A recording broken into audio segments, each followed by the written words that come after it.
네, 안녕하십니까. 다시 한번 인사드리겠습니다. 저는 오늘 사회를 맡은 국민의힘 김예지 의원실 안준상 보좌관입니다. 모두 반갑습니다. 유엔 장애인 권리협약 선택 의정서 실효성 보장을 위한 국회 정책 토론회를 그럼 시작하도록 하겠습니다. 사실 저희 의원님 환영사가 제일 이제 첫 번째 순서로 예정이 돼 있는데 지금 회의 중이셔가지고 회의해서 지금 막 이제 복귀하는 중이셔서 먼저 오늘 토론회를 공동 주관하시는 유엔 인권정책센터의 정진석 대표님의 인사 말씀을 먼저 듣도록 하겠습니다. 네, 정진석 대표님 인사 말씀 부탁드리겠습니다. 안녕하세요. 방금 소개받은 유엔 인권정책센터 대표를 맡고 있는 정진성입니다. 유엔 인종차별철폐위원회 위원으로도 일하고 있습니다. 요즘같이 어려운 상황에 유엔 장애인 권리 협약 선택 의정서 비준 촉구와 비준 이후 실효성 방안에 대한 논의의 기회를 만들어주신 국민의힘 김예지 국회의원과 이종성 국회의원, 전주회 국회의원, 유엔 장애인 권리 협약, NGO 연대, 한국장애인단체 총연맹 최공렬 공동대표님, 한국장애인단체 총연합회 김락환 상임대표님, 장애인법연구회 임성택 대표님, 그리고 보건복지부 관계자 여러분께 감사드립니다. 우리 유엔 인권정책센터도 이 자리에 함께하게 되어 큰 영광으로 생각합니다. 유엔 장애인 권리 협약 선택 의정서가 여러 장애인 단체와 국회 그리고 정부 부처의 노력으로 드디어 비준을 앞두고 있습니다. 10년 넘게 이어진 시민단체의 간절한 바람이 드디어 결실을 앞두고 있는 모습을 보면서 세상을 바꾸는 힘은 역시 우리 시민사회에 있다는 것을 절감합니다. 유엔은 인권조약의 당사국들이 협약을 더 잘 이행할 수 있도록 개인 통보제도나 조사제도 등을 마련하고 있습니다. 당사국이 국제인권 기준에 맞는 인권 정책을 펼칠 수 있도록 도와주는 것이죠. 현재 우리나라에서는 시민적 정치적 권리 규약과 인종차별철폐협약, 여성차별철폐협약, 그리고 고문방지 협약을 통해 이 제도를 활용할 수 있습니다. 장애인 권리 협약에서도 곧 두 제도를 활용할 수 있게 되는 것입니다. 오늘은 이 두 제도가 어떻게 국내에서 실질적이고 효과적으로 되도록 할 수 있는지에 대해서 논의하는 자리입니다. 비단 장애인 권리 협약뿐만 아니라 여러 협약들과도 맞닿아 있는 주제이기 때문에 더욱 의미 있는 것으로 생각합니다. 오늘 자장을 맡아주신 김미연 유엔 인권정책센터 이사이시면서 유엔 장애인 권리협약 위원회 부위원장님, 그리고 발제를 맡아주신 장애인단체 총연맹 권재현 국장님과 장애인법 연구회 류다솔 변호사님, 그리고 여러 훌륭하신 토론자분들의 토론을 통해 국제인권 규범에 맞춰 우리나라가 인권 선진국으로 발돋움할 수 있는 구름판이 마련되기를 바라면서 다시 한번 힘써주신 많은 분들께 감사를 드립니다. 감사합니다.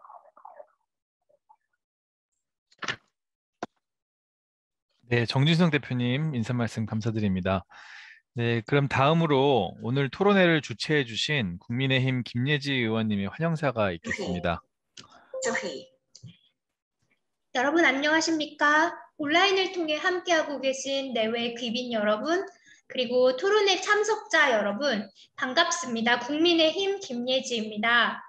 유엔 장애인 권리 협약 선택 의정서 실효성 보장을 위한 국회 정책 토론회에 함께해 주신 모든 여러분들을 진심으로 환영합니다.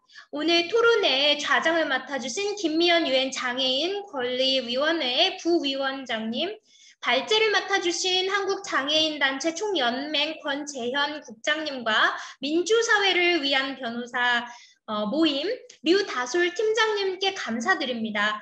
또한 바쁘신 가운데서도 귀한 시간을 내어 토론자로 참석해주신 외교부, 법무부, 보건복지부, 국가인권위원회, 국회 입법조사처 관계자 여러분께도 감사의 마음을 전합니다.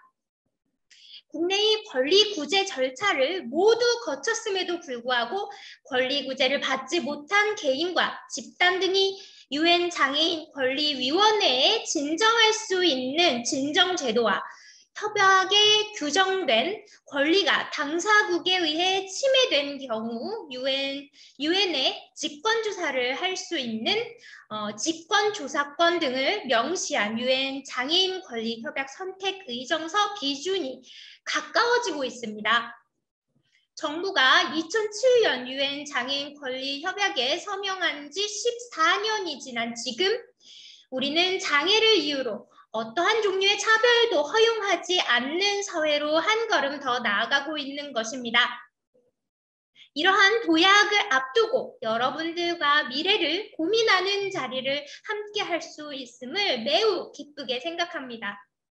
부디 오늘의 토론회가 선택 의정서 비준 이후에 실효성 있는 실천 방안을 모색하고 진정한 장애인 권리 구제가 실현되는 데 든든한 밑거름이 되기를 바랍니다.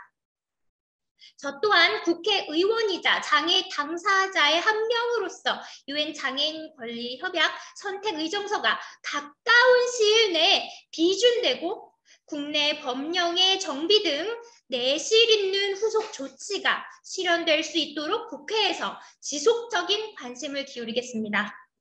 끝으로 유엔 장애인 권리 협약 선택 의정서의 비준을 위해 오랜 기간 애써오신 모든 분들께 감사드리며 여러분들의 건승을 기원합니다. 감사합니다. 네, 감사합니다. 다음은 마지막으로 이어서 오늘 토론회를 공동 주관하시는 장애인법 연구회 임성택 회장님의 인사 말씀이 있겠습니다. 임성택 회장님께서는 영상 축사를 보내주셨습니다. 안녕하십니까. 장애인법 연구회 회장을 맡고 있는 임성택 변호사라고 합니다. 이번에 국회에서 장애인 권리협약 선택의정서 비준에 관한 토론회를 열게 되어 진심으로 기쁘게 생각합니다. 저는 장애인 권리협약이야말로 다양한 몸을 가진 사람의 평등과 인권에 관한 세상에서 가장 아름다운 조약이라고 생각합니다. 우리나라는 오래전에 이 조약에 가입하였는데 아쉽게도 선택의정서는 비준 등을 거치지 못했습니다. 선택의정서는 유엔 장애인 권리협약의 권리 구제 절차에 관한 내용을 담고 있습니다. 아무리 권리에 대해서 우리가 비준을 했다 하더라도 권리 구제 절차에 대해서 비준하지 않은 것은 매우 안타까운 일입니다. 이번 기회에 선택의정서에 우리나라가 비준할 수 있도록 국회가 힘을 모아주신다면 굉장히 반갑고 기쁜 일이라 하겠습니다. 아울러 우리나라는 장애인 권리협약 25조 2항의 조항을 유보하고 비준을 한 바 있습니다. 이 조항은 생명보험의 차별 금지를 정한 규정인데요. 아쉽게도 우리나라는 상법을 이유로 이 조항의 비준을 하지 않았습니다. 이번 기회에 이를 포함해서 장애인 권리협약에 관한 비준이 이루어진다면 우리나라가 보다 장애인 권리의 증진을 위해 한 걸음 나아가는 계기가 되지 않을까 생각합니다. 감사합니다. 네, 감사합니다. 그럼 이제 본격적인 발제와 토론을 시작하도록 하겠습니다. 주제 발표와 관련한 질의는 토론까지 모두 마친 후에 마지막에 진행하도록 하겠습니다. 그리고 지금 보시다시피 그 원활한 진행을 위해서 그 발언하시는 분을 제외한 나머지 분들은 지금 음소거 처리를 해놨습니다. 그래서 그 질의를 마지막에 응답 시간에 질의하실 분들께서는 채팅창에 질의를 희망하신다고 작성을 해주시거나 아니면은 질의 내용을 작성을 해주시면 그 질문을 다룰 수 있도록 그렇게 진행하도록 하겠습니다. 예, 그럼 오늘 토론의 좌장이시며 이번 행사를 마련하는데 힘써주신 유엔 장애인 권리위원회 김미연 부위원장님께 마이크를 넘기도록 하겠습니다. 부위원장님. 네, 안녕하세요. 바쁘신 중에서도 이렇게 그 의미 있는 자리를 마련해 주신 김예지 의원님께 진심으로 감사드립니다.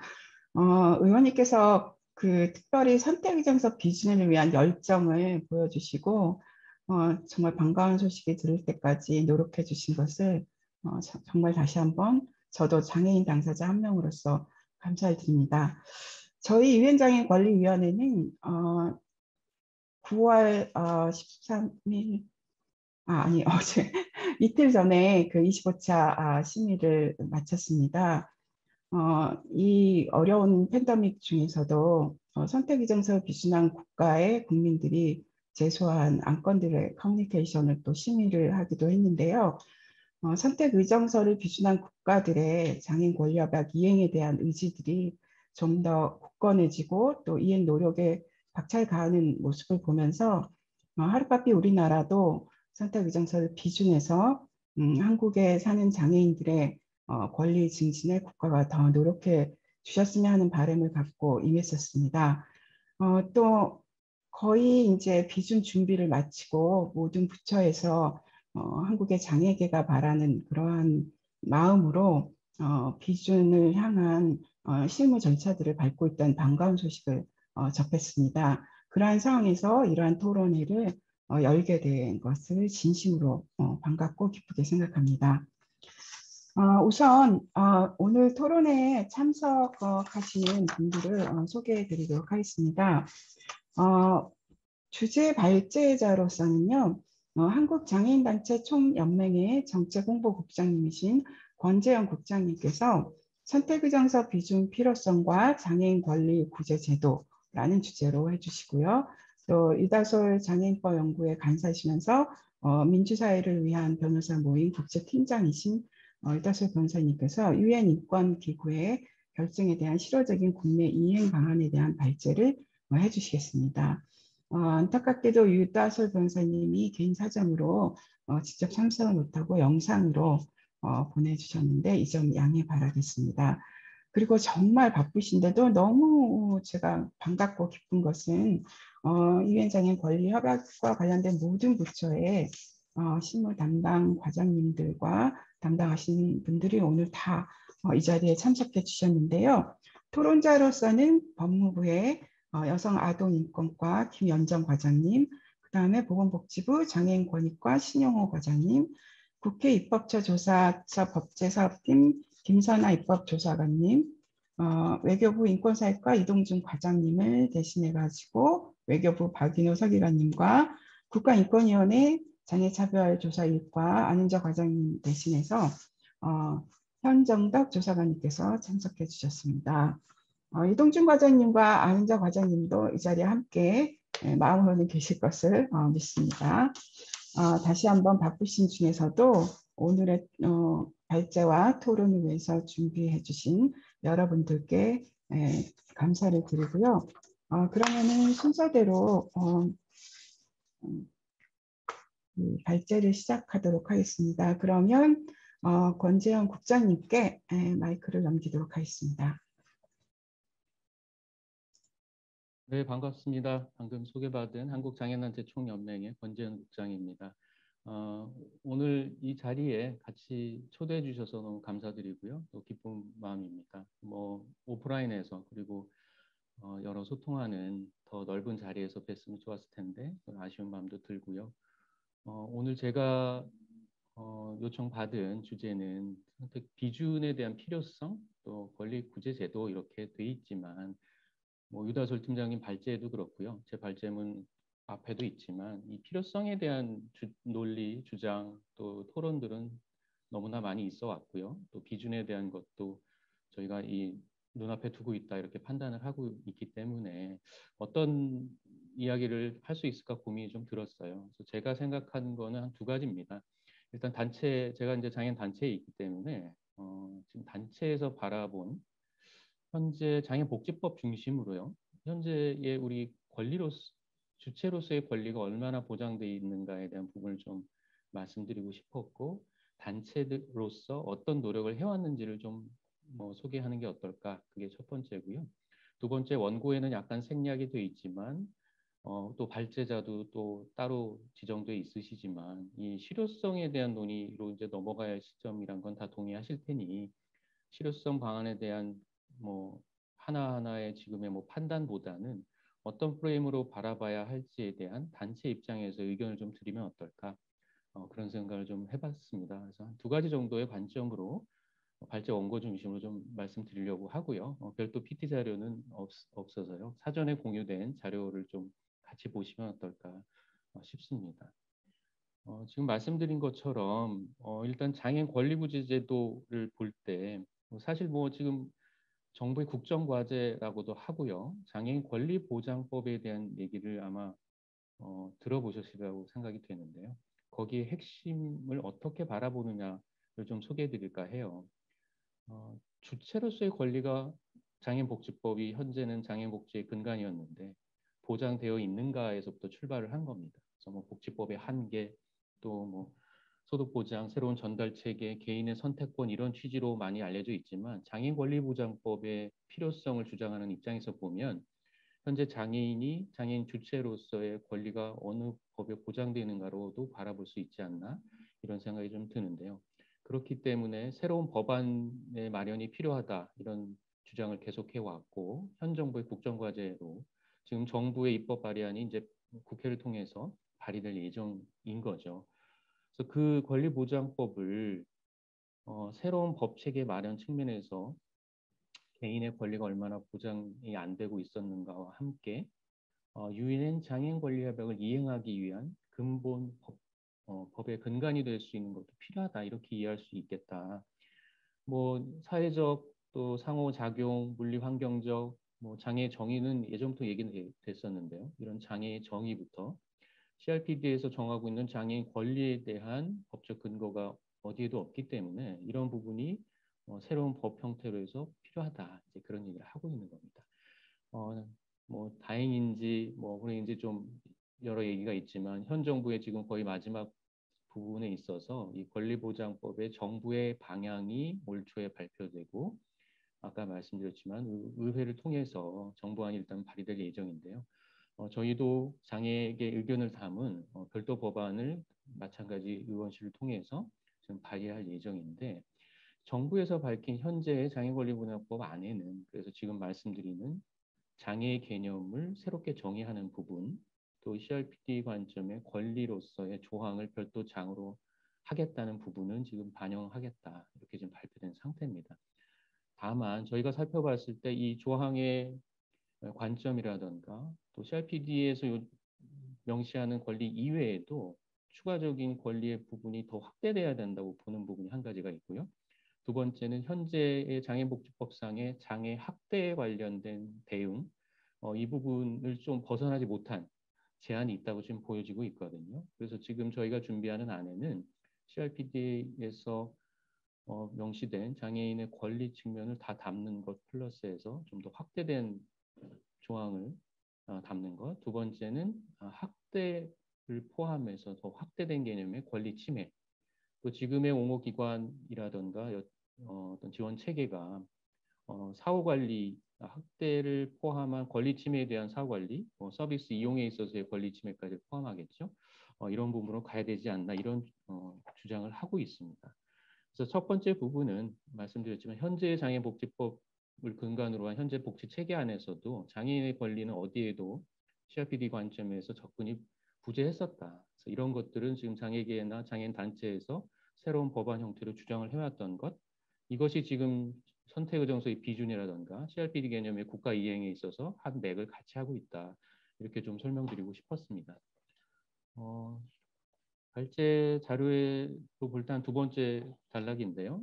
현재 법 체계 안에서의 문제는 이미 여러 발표나 토론회 이런 자리에서 많이 공유가 됐을 거라고 보여져요. 장애인 차별금지법 얘기도 마찬가지입니다. 권리협약 민간보고서 관련돼서 지금 NGO 연대의 자료를 보게 되면 시정명령 제도에 대한 사례가 전혀 없다거나 국가나 지방자치단체를 상대로 한 구제 조치 한 건도 인정되지 않고 있다. 이런 자료는 많이 이용되고 있잖아요. 거기에 핵심이 피해자가 직접 차별구제 소송에 접근하기가 어려운 지금 현실이다. 이런 얘기를 하고 있는 건데요. 이 부분은 너무나 뭐 반복되는 얘기니까요. 제가 알기로는 지금 6월에도 이 권리협약 선택의정서 비준에 관련된 토론회가 있었던 걸로 아는데 그 당시에도 이용석 실장을 통해서 지금 저희 단체와 또 원고 2명과 소송을 했던 것을 소개했던 걸로 제가 알고 있습니다. 그래서 서울 지하철의 신촌이나 충무로역에 대한 단체 소송이 있었고요.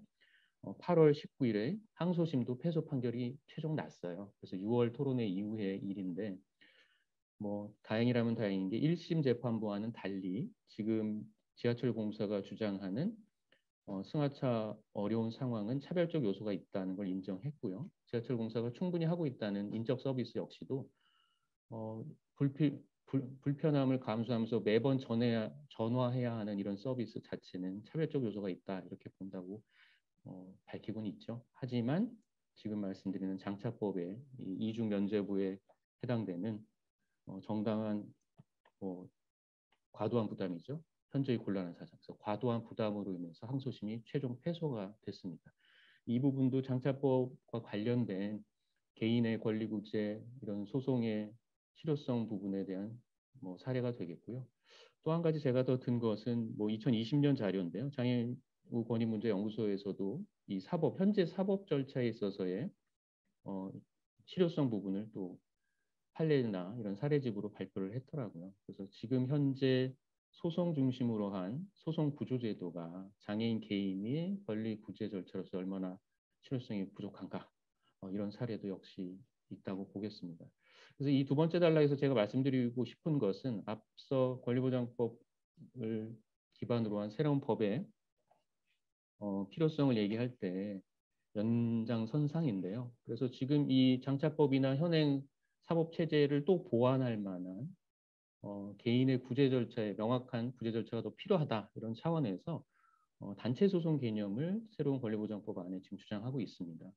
지금 의원실과도 얘기하고 있는데 이런 부분을 권리구제 절차를 명확하는 부분으로 권리보장법 새로 추진하는 법안에 담고자 하는 노력도 지금 같이 가고 있다. 그래서 이런 전체적인 부분이 현행 장애인복지법 또는 장차법, 현행 사법체계 안에서의 개인의 권리구제 절차의 어려움, 또 거기에 대한 자체적인 노력 이런 부분을 좀 설명드릴 수 있을 것 같고요.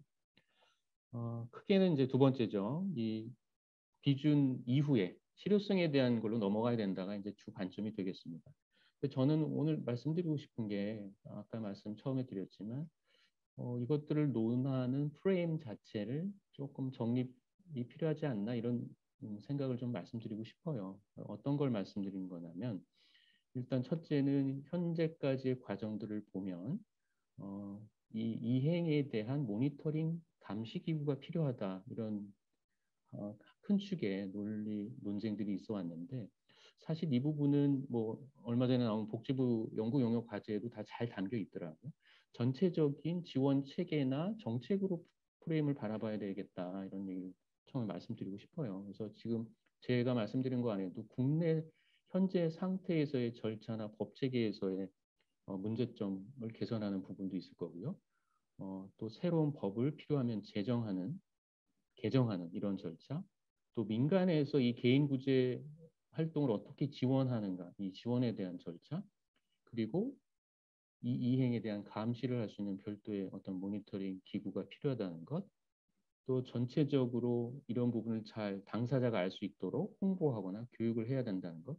그래서 이런 실효성에 관련된 종합적인 정책의 프레임 안에서 같이 살펴볼 필요가 있겠다. 이런 의견을 좀 다시 한번 말씀드리는 거고요. 두 번째는 민간이냐 공공이냐에 대한 이 프레임인데요.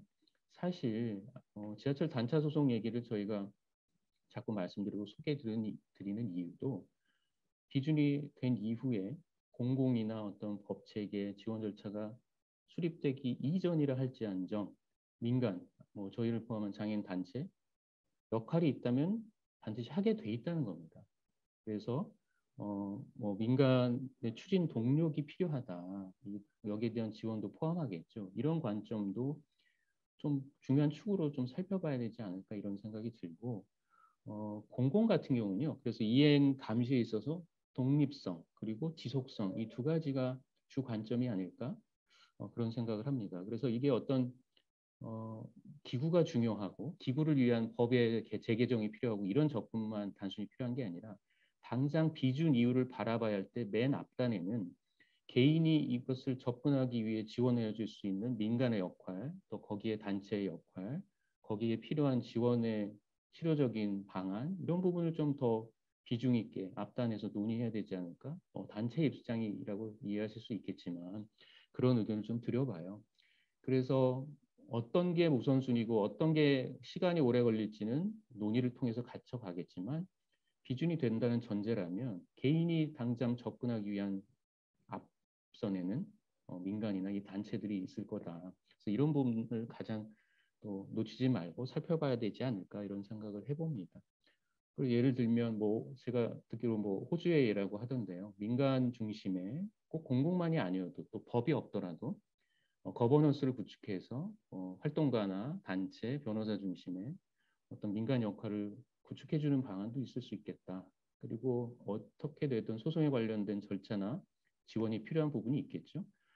그런 부분을 또 살펴볼 필요가 있지 않나 이런 생각이 들고 앞서 말씀드렸던 권리보장법 안에도 명확한 권리구제 절차를 저희는 단체 소송을 제한하고 있지만 그것 또는 다른 방식으로라도 개인이 이런 선택의정서 비준 이후에 그걸 활용할 수 있도록 지원하는 절차를 담아야겠다. 그런 생각을 저는 뭐 해봅니다.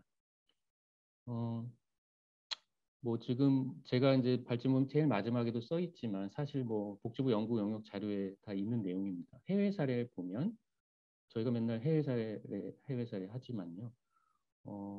직접적인 효력 적용을 하고 있는 나라도 있고 또 국제기구 배상 판정이 국내법상 또 실현 가능하도록 하는 나라도 있고 뭐 이렇게 나와 있어요. 그리고 법무성에 부과하는 체코의 사례도 있고. 근데 제가 더 주목하는 것은 그 밖에도 그런 입법 조치나 이런 게 없어도 경우에 따라 국가가 자발적인 조치를 하고 있는 사례가 있었습니다. 그래서 저는 거기에도 주목을 하는 거고요. 단체 입장에서 볼 때 아까 말씀드렸지만 법의 정비도 중요하고요. 공인된 공공을 기반으로 한 새로운 조직이나 기구에 대한 논의도 중요하지만 비준위 이후의 실효성을 논할 때 중요한 비중과 앞단에 이런 민간의 역할이나 거기에 대한 지원도 같이 좀 포함되어야 되지 않을까 그런 생각을 좀 해봤습니다. 마지막입니다. 그래서 뭐 다 똑같이 공감하시겠죠? 이제는 비준을 논할 때는 아니다. 그래서 비준 이후에 어떻게 접근해야 될지를 논하는 이 기회가 됐으면 좋겠고 마지막 논의 자리가 됐으면 하는 바람이 좀 있습니다. 이제 비준 이후의 얘기만 하는 시간이 왔으면 좋겠다 이 말씀 드리고요. 끝으로 오늘 같이 해주신 김혜지 의원실 같이 계시니까 뭐 다른 분들도 마찬가지겠지만 이 국회의 동의라던가 이 비준에 많은 관심과 노력 기울여주신 거 감사드리는데 비준 이후에도 계속적인 관심 놓지 말아주시고 제가 말씀드린 어떤 민간 중심의 지원 체계를 빨리 구축하는 부분 또 법 체계 정비하는 부분 공공에서 조직 기구를 만드는 부분까지 끝까지 좀 같이 살펴봐 주셨으면 하는 바람을 말씀드리면서 마칠까 합니다. 제가 주어진 시간보다 좀 짧게 한 것 같은데 길게 하는 것보다는 다 좋아하실 것 같아서 여기까지 하고 마치겠습니다. 감사합니다. 네, 감사합니다. 권재현 국장님. 비록 짧게 하셨지만은 정말 하셔야 될 말씀들을 조목조목 잘 해주신 것 같습니다. 정말 이 자리는 이제 뭐 선택 의정서 비준을 위한 필요성의 자리가 아니라 모든 관계자들이 모여서 어떻게 이행할 것인가라는 진지한 논의를 촉발하는 그러한 시간인 것 같습니다. 권재현 국장님께서 지금 제정 과정에 있는 장애인 권리 보장법이 유엔장애인 권리 협약을 제대로 더 이행할 수 있는 근간의 법이 되도록 노력하고 있는 내용과 또 실질적으로 우리나라의 장애인차별금지법도 있고 장애인 권리 협약을 이행하기 위한 정말 많은 법들이 있음에도 불구하고 구체적으로 법원의 판결이나 이런 과정에서 제대로 그 권리나 또 차별이 구제되지 않는 사항들도 공유해 주셨습니다. 이러한 사법 절차가 좀 더 실질화되고 효력을 발생할 수 있는 동기가 선택의정서를 비준함으로써 법원이 좀 더 장애인 권리 협약 이행과 그 권리에 대해서 관심을 갖게 되지 않을까라고 생각하게 됐습니다. 이후에도 이제 협약이 비준하면은 권재 국장님 말씀하신 내용처럼 어떻게 장애인 권리 협약 또 선택 의정서에 근거한 여러 가지 제소가 일어나지 않도록 어쩌면 협약이 잘 이행될 수 있는 구체적인 모니터링 감시 기구 또는 민간이 함께 해서 장애인 권리 협약을 제대로 잘 이행하도록 하는 노력의 계기가 되었으면 하는데요. 협약이 이행되는 것들은 사실은 거버넌스가 정말 중요합니다. 그래서 이런 선택 의정서를 비준해서 우리는 이제 국가가 보장해주지 않으면 유엔으로 간다 이런 취지이다기보다는 국가가 스스로 선택 의정서 비준을 통해서 책임감을 더 높이고 국민들과 함께 장애인의 인권을 장애인 권리 협약 이행에 맞도록 노력하는 그러한 동기가 되는 것이 중요한 것 같습니다. 그러면은 두 번째로 르다솔 팀장님의 발제를 듣도록 하겠습니다. 그럼 영상으로 준비되어 있는데요. 이 점 다시 한번 양해 부탁드리겠습니다. 안녕하세요. 저는 장애인법연구회와 민주사회를 위한 변호사 모임에서 활동하고 있는 류다솔 변호사라고 합니다.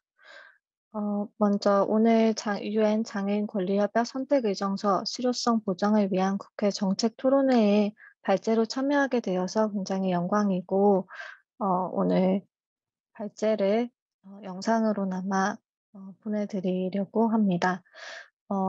발제하기에 앞서서 제가 개인적인 급한 사정으로 인해서 부득이 현장에서 실시간으로 참여를 하지 못하고 사전 녹화된 영상으로 발제를 참여하게 되었는데요.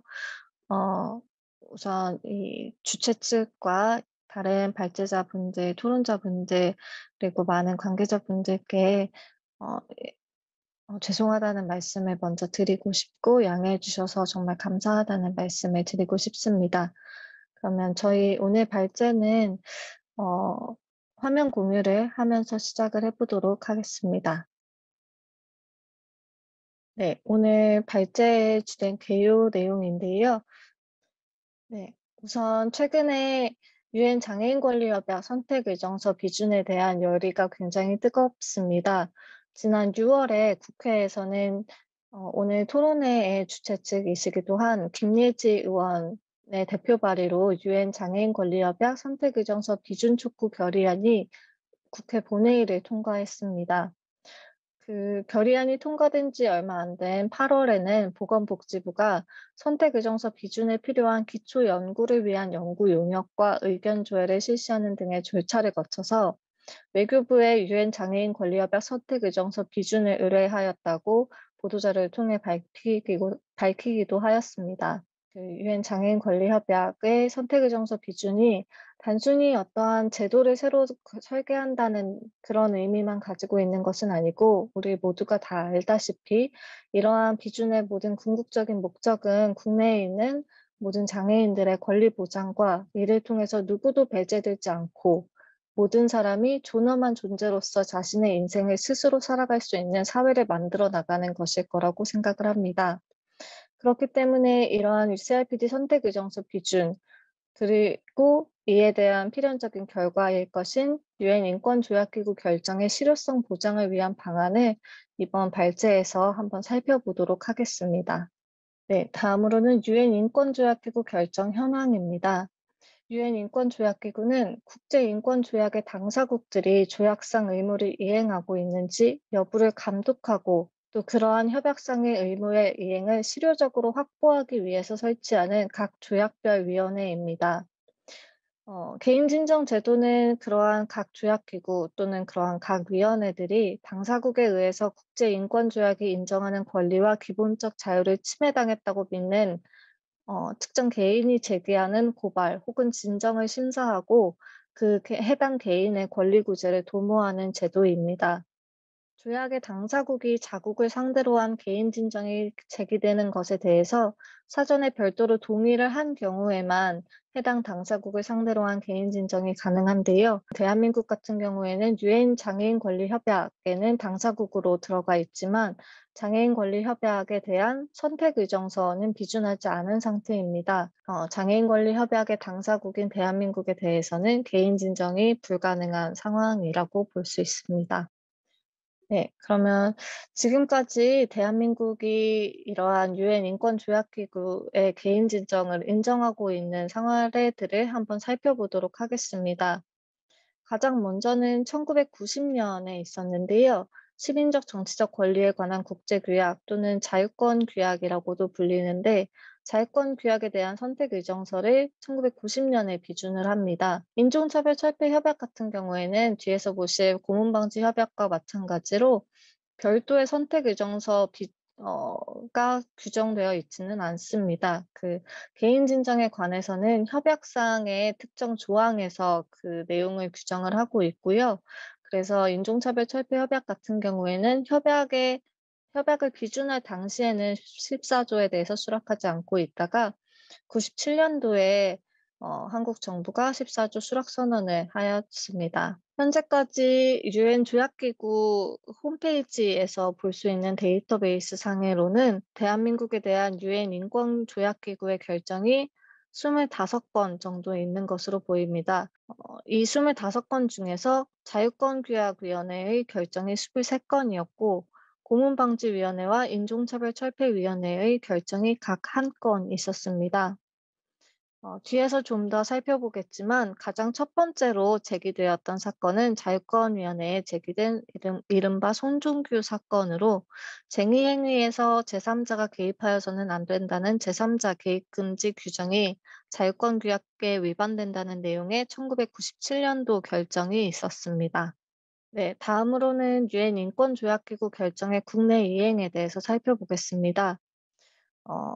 먼저 좀 구체적인 사례를 보기에 앞서서 조약기구의 개인진정 결정의 효력에 대한 논의가 어떻게 이루어지고 있는지를 한번 살펴보도록 하겠습니다.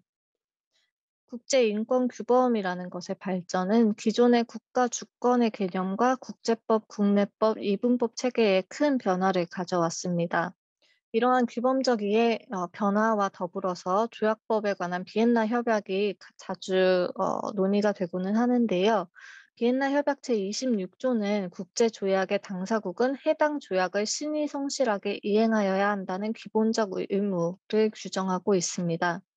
또한 동협약 제27조는 조약 당사국이 조약을 이행하지 않는 근거로 국내법 규정을 들 수 없다는 점을 명시하고 있는데 이는 곧 입법, 행정, 사법 등 모든 국가기관이 조약상 의무를 이행할 책임을 부담하고 있다는 것을 잘 보여주고 있습니다. 이러한 내용들을 종합해 봤을 때 국제인권규범 그리고 특히 대한민국이 비준하고 가입한 국제인권조약에 대해서는 비엔나 협약상 또 국제인권규범의 그 법체계상 대한민국의 모든 국가기관이 협약상의 의무를 신의 성실하게 이행할 책임을 부담하고 있다라고 볼 수 있습니다. 우리나라 헌법 제6조 제1항은 헌법에 의하여 체결 공포된 조약과 일반적으로 승인된 국제법규는 국내법과 같은 효력을 가진다라고 규정을 하고 있습니다. 이러한 헌법과 앞서 살펴봤던 각 협약의 규정 그리고 그에 대한 해석들을 고려했을 때 국회의 동의를 받아서 비준 공포하여 효력이 발생한 조약인 자유권규약 등 국제인권협약의 각 선택의정서에서 권한을 부여한 조약기구의 견해를 법적 구속력이 없다라는 이유로 일절 고려하지 않는 것은 자칫하면 국제법 위반인 동시에 헌법을 위반한 소지가 있다고 할 것입니다. 지난 1995년에 제기가 됐었던 유엔 자유권규약위원회의 첫 국내 대한민국에 대한 개인진정 결정에 대해서 노동부는 한국 정부가 유엔 시민적 및 정치적 권리에 관한 국제규약을 1991년 4월에 비준한 상태로 우리 정부의 조치 내용을 전달할 도덕적 의무는 있지만 이를 따라야 할 법적 구속력은 없다라고 하면서 자유권규약 제19조 제2항을 위반하였다고 판단이 됐던 제3자 개입금지 규정에 대해서 개정 의사가 없음을 명확히 하였습니다. 더불어서 최근에 유엔 인종차별철폐위원회에서 이제 인종차별 협약을 위반하는 사례로 인정이 됐던 개인진정 사건이 있는데 그 사건 결정에 따라서 손해배상 청구를 했던 사건이 대해서 원고가 1심 승소 판결이 난 뒤에 한국 정부가 그 해당 원고에 대해서 추가적인 항소를 제기하지 않은 바가 있습니다. 네, 그럼 좀 더 구체적으로 국내 법원에서 유엔 인권조약기구 결정에 대해서 판단했던 사례를 살펴보도록 하겠습니다. 앞에서 방금 말씀을 좀 드렸던 사안인데요. 그 이른바 손종규 사건에 대해서 첫 유엔 인권조약기구의 결정이었는데 당시에 자유권규약위원회의 노동법상 제3자 개입 금지에 관한 사건이었고 그 사건의 당사자는 전 금호노동조합 위원장인 손종규 씨였습니다. 손종규 씨는 위 결정 인용 결정을 받은 이후에 그에 귀해서 국내에서 국가배상 청구 소송을 제기를 하였습니다. 당시에 뭐 아까 살펴보았듯이 노동부에서도 우리는 단지 자유권위원회에 이행에 대한 내용을 보고할 도덕적 의무가 있다라고만 했었는데 법원 역시 그와 유사한 취지로 판단을 내렸습니다. 법원에서는 자유권규약위원회가 자유권규약 제19조 위반이라고 판단한 구노동쟁의 조정법 제13조의 2 제3자 개입금지 조항에 대해서 자유권규약에 위반되지 않는다라는 판단을 하였습니다. 나아가서 국가를 상대로 한 손해배상 등 구제조치는 국가배상법 등 국내법에 근거하여 청구를 할 수 있는 것일 뿐인데 자유권규약 제2조 제3항이 규약에서 인정되는 권리나 자유를 침하당한 개인에 대한 효과적인 구제조치를 확보하도록 규정한 것을 근거로 손해배상 등 구제조치를 청구할 수 있는 특별한 권리가 창설되는 것은 아니다라고 판단을 하여 원고의 청구를 기각을 한 바 있습니다. 한편 최근에 대법원의 그 유엔 인권조약기구 결정 또는 유엔 인권조약기구의 문서에 대한 관점이 많이 바뀐 것을 보여주는 중요한 사건이 있었는데요. 2018년 11월 1일에 선고한 2016도 10912 전원합의체 판결입니다. 이 판결은 양심적 병역 거부를 인정하는 취지의 아주 중요한 판례였는데요. 당시 판결의 제2 다수 보충 의견에서 우리나라가 개인신청 제도를 규정한 선택의정서에 가입하였다는 것은 유엔 자유권위원회의 심사권을 인정하고 그 심사 결과에 따르겠다는 의미를 내포하며 그 견해를 받아들일 국제법상 의무를 진다고 명시하였습니다. 또 앞서 말씀드린 바와 같이 최근에는 유엔 인종차별철폐위원회 결정에 근거했던 국가배상 청구 소송에서 법원이 원고의 인종차별철폐위원회에서의 심리기간을 고려하여 원고의 국가에 대한 손해배상 채권의 단기 소멸시효가 인종차별철폐위원회의 견해가 외부로 공개된 때부터 진행된다라고 판단하고 피고 대한민국의 소멸시효 항변을 배척한 바가 있습니다. 네, 다음으로는 국제적인 이행 현황에 대해서 살펴보도록 하겠습니다. 먼저 각국의 국내 법원들이 판결문에서 조약기구의 일반 논평 등을 주요 법 개념의 해석 근거로 자주 제시를 하고 있습니다. 독일 연방헌법재판소는 2013년에 대학의 일반 등록금에 대한 합헌 결정을 내리면서 교육권에 관한 사회권위원회의 일반 논평 제13호를 인용하기도 하였습니다. 다만 영국 고등법원 같은 경우에는 2017년에 교도관에게 폭력을 행사한 청소년인 AB가 아동에 대한 독방구금을 금지하는 아동권리위원회의 일반 논평 제10호에 기해서 자신에 대한 독방구금을 했던 교도소 영국 정부가 협약 위반이다라는 주장을 펼쳤는데 이러한 청구를 기각하면서 영국 법원에서는 유엔 아동권리위원회는 정책과 실무에서 기대되는 바람직한 변화를 가져오려 할 뿐 사법적인 기능을 수행하지는 않는다라고 하면서 이러한 일반 논평이 국내 사법 논증을 위해서는 사용될 수 없다라고 보았습니다. 다음으로는 국내 법원뿐만 아니라 지역 인권 재판소들도 유엔 조약기구의 개인진정 결정을 판결문에 종종 인용하고 있는 모습을 보입니다. 미주 인권재판소 같은 경우에는 헤레라 울로아 사건에서 유엔 자유권위원회의 일반 논평 제13호 그리고 개인진정 사건에 대한 견해를 인용하면서 이 사건에서의 재판소의 결정을 뒷받침하고 하였습니다.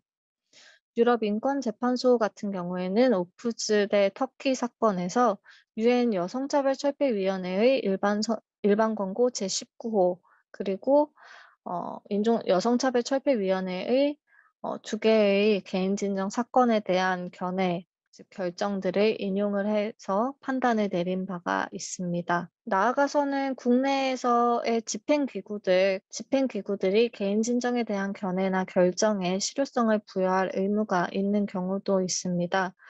주로 법으로 정해져 있는 내용이라고 보이는데요.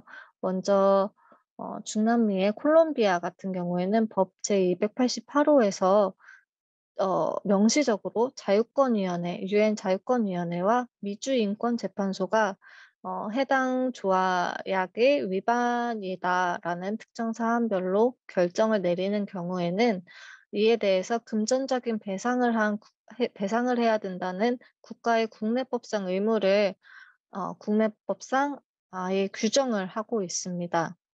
또한 노르웨이 같은 경우에는 국제재판소나 자유권위원회가 노르웨이가 규약상 의무를 위반하였다라는 판단을 한 경우에는 그 해당 사건을 다시 심리를 할 수 있도록 일종의 재심 사유로 만들어 놓고 있습니다. 네, 그리고 아까 잠시 언급을 드리기도 했는데요.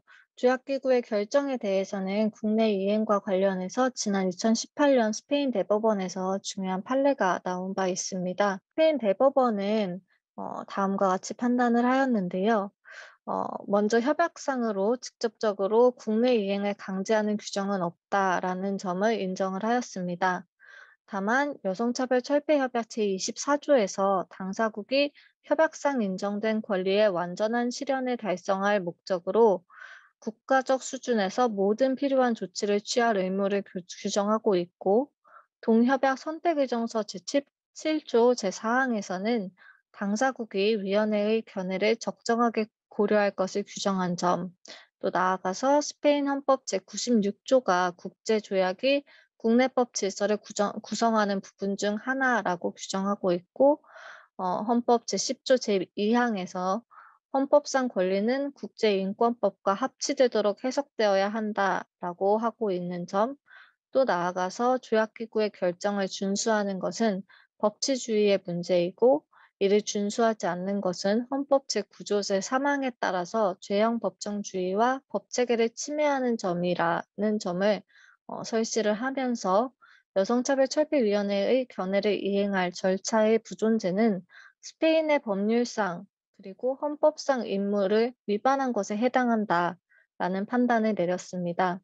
먼저 유엔 인권 메커니즘의 실효성 보장을 위해서는 당사국의 입법부, 사법부, 행정부를 포함하여 시민사회단체, 국가인권위원회, 언론 등 국내 이해관계자들의 역할이 매우 중요하다라고 할 것입니다. 가장 먼저 입법부, 즉 국회의 역할에 대해서 살펴보도록 하겠습니다. 입법부 같은 경우에는 특히 법 제정을 하는 것에 매우 중추적인 역할을 하는 곳인데요.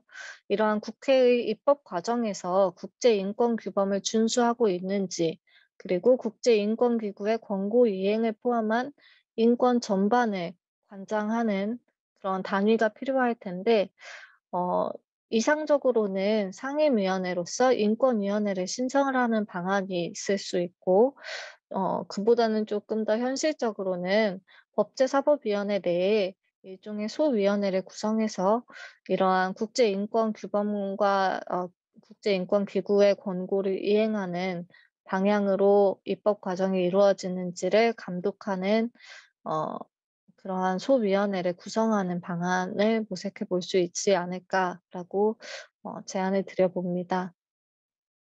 다음으로는 사법부에 관한 제안입니다. 먼저 국제인권규범과 조약기구의 견해에 대해서 사법부에서 이해도가 높은 상태이어야지만 실무에서 그러한 규범과 견해가 녹아든 판결이 나올 거라고 예상이 되는데요. 이러한 이해도를 높이고 실무에서의 활용을 가능하도록 하기 위해서 법관 그리고 나아가 모든 사법기관 종사자들을 상대로 국제인권규범과 조약기구의 견해 등에 대한 사법교육을 진행할 필요가 있다고 보입니다.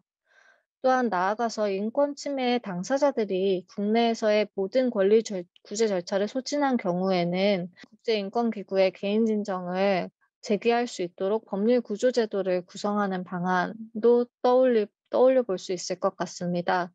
다음으로는 행정부에서 실효성 보장을 위해서 할 수 있는 방안에 대해서 제안을 드려보고자 합니다. 우선은 조약기구의 개인 진정 결과가 어떻게 국내에서 이행되고 있는지를 지속적으로 보고할 의무가 있다고 할 것입니다. 이는 도덕적인 의무에서 나아가서 실제로 우리나라가 당사국인 사안들에 대해서는 법률상의 의무도 지고 있다라고 볼 수 있습니다. 정부는 국가보고서 준비와 유엔 인권기구의 심의 과정에서 입법부와 사법부의 참여를 반드시 보장하고 나아가 유엔 인권 권고를 입법부와 사법부에 전달하면서 그 취지와 배경 등을 충분히 설명하고 이것이 이후에 국회의 입법과 법원의 재판 운영 그리고 사법 행정 등에 반영될 수 있도록 하여야 될 의무가 있다라고 보입니다. 네, 마지막으로는 시민사회의 역할인데요. 유엔 대응 활동 같은 경우에는 시민사회의 역할 또한 매우 중요한 축의 하나라고 보여집니다. 조약기구의 개인진정 결정에 대한 이행 상황을 시민사회에서 모니터링하고 그 내용을 국내에서 널리 알리는 역할을 수행할 수 있습니다. 또 나아가서 정부가 조약기구의 결정을 이행하도록 정부의 책임을 추궁하고 이행 상황에 대해서 유엔 인권이사회의 UPR 제도나 OHCHR 등을 통해서 조약기구에 추가 정보를 제공하는 역할을 수행할 수도 있을 것입니다. 네, 이제 마무리를 해보려고 하는데요. CRPD 선택 의정서 비준의 궁극적인 목표는 가장 앞서서 말씀드렸다시피 국내에 있는 모든 개인이 장애를 이유로 차별받지 않고 배제되지 않으며 누구도 배제되지 않는 스스로 선택한 삶을 존엄하게 살아갈 수 있는 사회를 조성하는 것이라고 할 텐데요. 비준의 단계에서 나아가서 유엔 장애인권리위원회의 개인 진정에 대한 견해가 국내에서 이행될 수 있도록 선제적으로 시스템을 마련하고 이를 계속해서 세밀하게 다듬어 나가야 할 것이라고 생각이 듭니다. 우리나라는 각 조약의 당사국이자 또 현재는 유엔 인권이사회의 이사국이기도 한데요. 모든 국가기관이 조약기구의 결정과 견해를 존중하고 법에 합치하도록 이를 이행할 필요가 있다라고 보입니다. 물론 유엔 인권 메커니즘이 완벽한 절차라고 보기는 어렵습니다. 절차적인 개선 방안에 대해서는 2000년대 초반부터 논의가 계속해서 이어지고 있고요. 조약기구의 개인 진정 같은 경우에도 상당히 오랜 기간이 소요되는 모습을 보이고는 합니다. 이러한 개인 진정에 대한 내용을 포함해서 조약기구의 구성이나 활동 방식에 대해서는 지금도 계속해서 개혁 방안이 나오고 있는 상황이어서 앞으로도 조금은 방식이 변할 수도 있지 않을까라는 생각이 듭니다. 국제인권법은 일종의 살아있는 법이라고 할 수 있는데요. 살아있다라는 것은 그만큼 법조항의 의미나 규정이 계속해서 변하고 어떻게 보면 진보해 나가고 있다라고 살펴볼 수 있을 것 같습니다. 그렇기 때문에 정부에서도 계속해서 관심을 갖고 유엔 장애인권리위원회를 포함해서 모든 유엔 조약기구의 구성 그리고 국제인권법의 발전을 위해서 기여할 방안을 모두 함께 고민하고 알아갈 필요가 있다라고 보입니다. 네, 저의 발제는 여기서 마치도록 하겠습니다. 경청해 주셔서 감사합니다. 네, 감사합니다. 유다솔 변호사님. 유다솔 변호사님의 발제를 통해서 이미 저희가 선택 의정서를 비준한 이후에 토론하고 있는 듯한 느낌을 받았는데요. 무엇보다도 그 국제인권협약 조약기구 결정에 따른 법원의 국내 이행에 이어서 국제적 이행 상황들을 아주 자세하게 그 예를 들어서 설명해 주셔서 무엇보다 법원이 이제는 국제인권 규범에 대한 구체적인 관심과 이해가 높아져서 유엔으로까지 가지 않고 국내에서도 판결을 통한 장애인의 권리가 보장된다면 어떨까라는 또 생각도 해보았습니다. 그리고 이제 거버먼스에 구체적으로 선택의정서가 비준한 이후에 각 사법부를 비롯해서 행정부 또 시민사회단체까지 어떠한 역할들이 기대되는지를 잘 말씀해 주신 것 같습니다. 그러면 이제 주요 이제 발제는 마치고요. 오랫동안 근무 시간임에도 불구하고 이 자리에 참석해 주신 여러 관계 부처의 과장님들과 실무 담당하신 조사관님들의 토론의 시간을 갖겠습니다. 우선 첫 번째로는 법무부의 여성아동인권과 김연정 과장님의 토론이 있겠습니다. 시간은 공식적으로는 5분으로 정해져 있는데요. 앞에 발제하신 분들에 대한 토론 내용일 수도 있겠지만 또 이 각각 담당 부처에 관련된 내용과 또 입장 또는 앞으로 기대하는 바도 함께 말씀해 주시면 좋은 시간이 될 것으로 생각됩니다. 그러면 김연정 과장님 토론해 주시기 바라겠습니다. 예, 안녕하십니까. 예, 법무부 여성아동인권과 김연정 과장입니다. 제 목소리가 들리시나요? 네, 예. 일단 오늘 좀 이 자리에 이제 참석을 하게 되어서 저 역시 굉장히 감사하게 생각을 하고요. 그리고 배운다는 그런 마음으로 사실은 왔고, 그리고 좋은 설명 많이 들었습니다. 그래서 앞으로 업무를 하는 데 있어서 좀 더 시야가 넓어질 수 있는 그런 좋은 시간이 된 것 같습니다.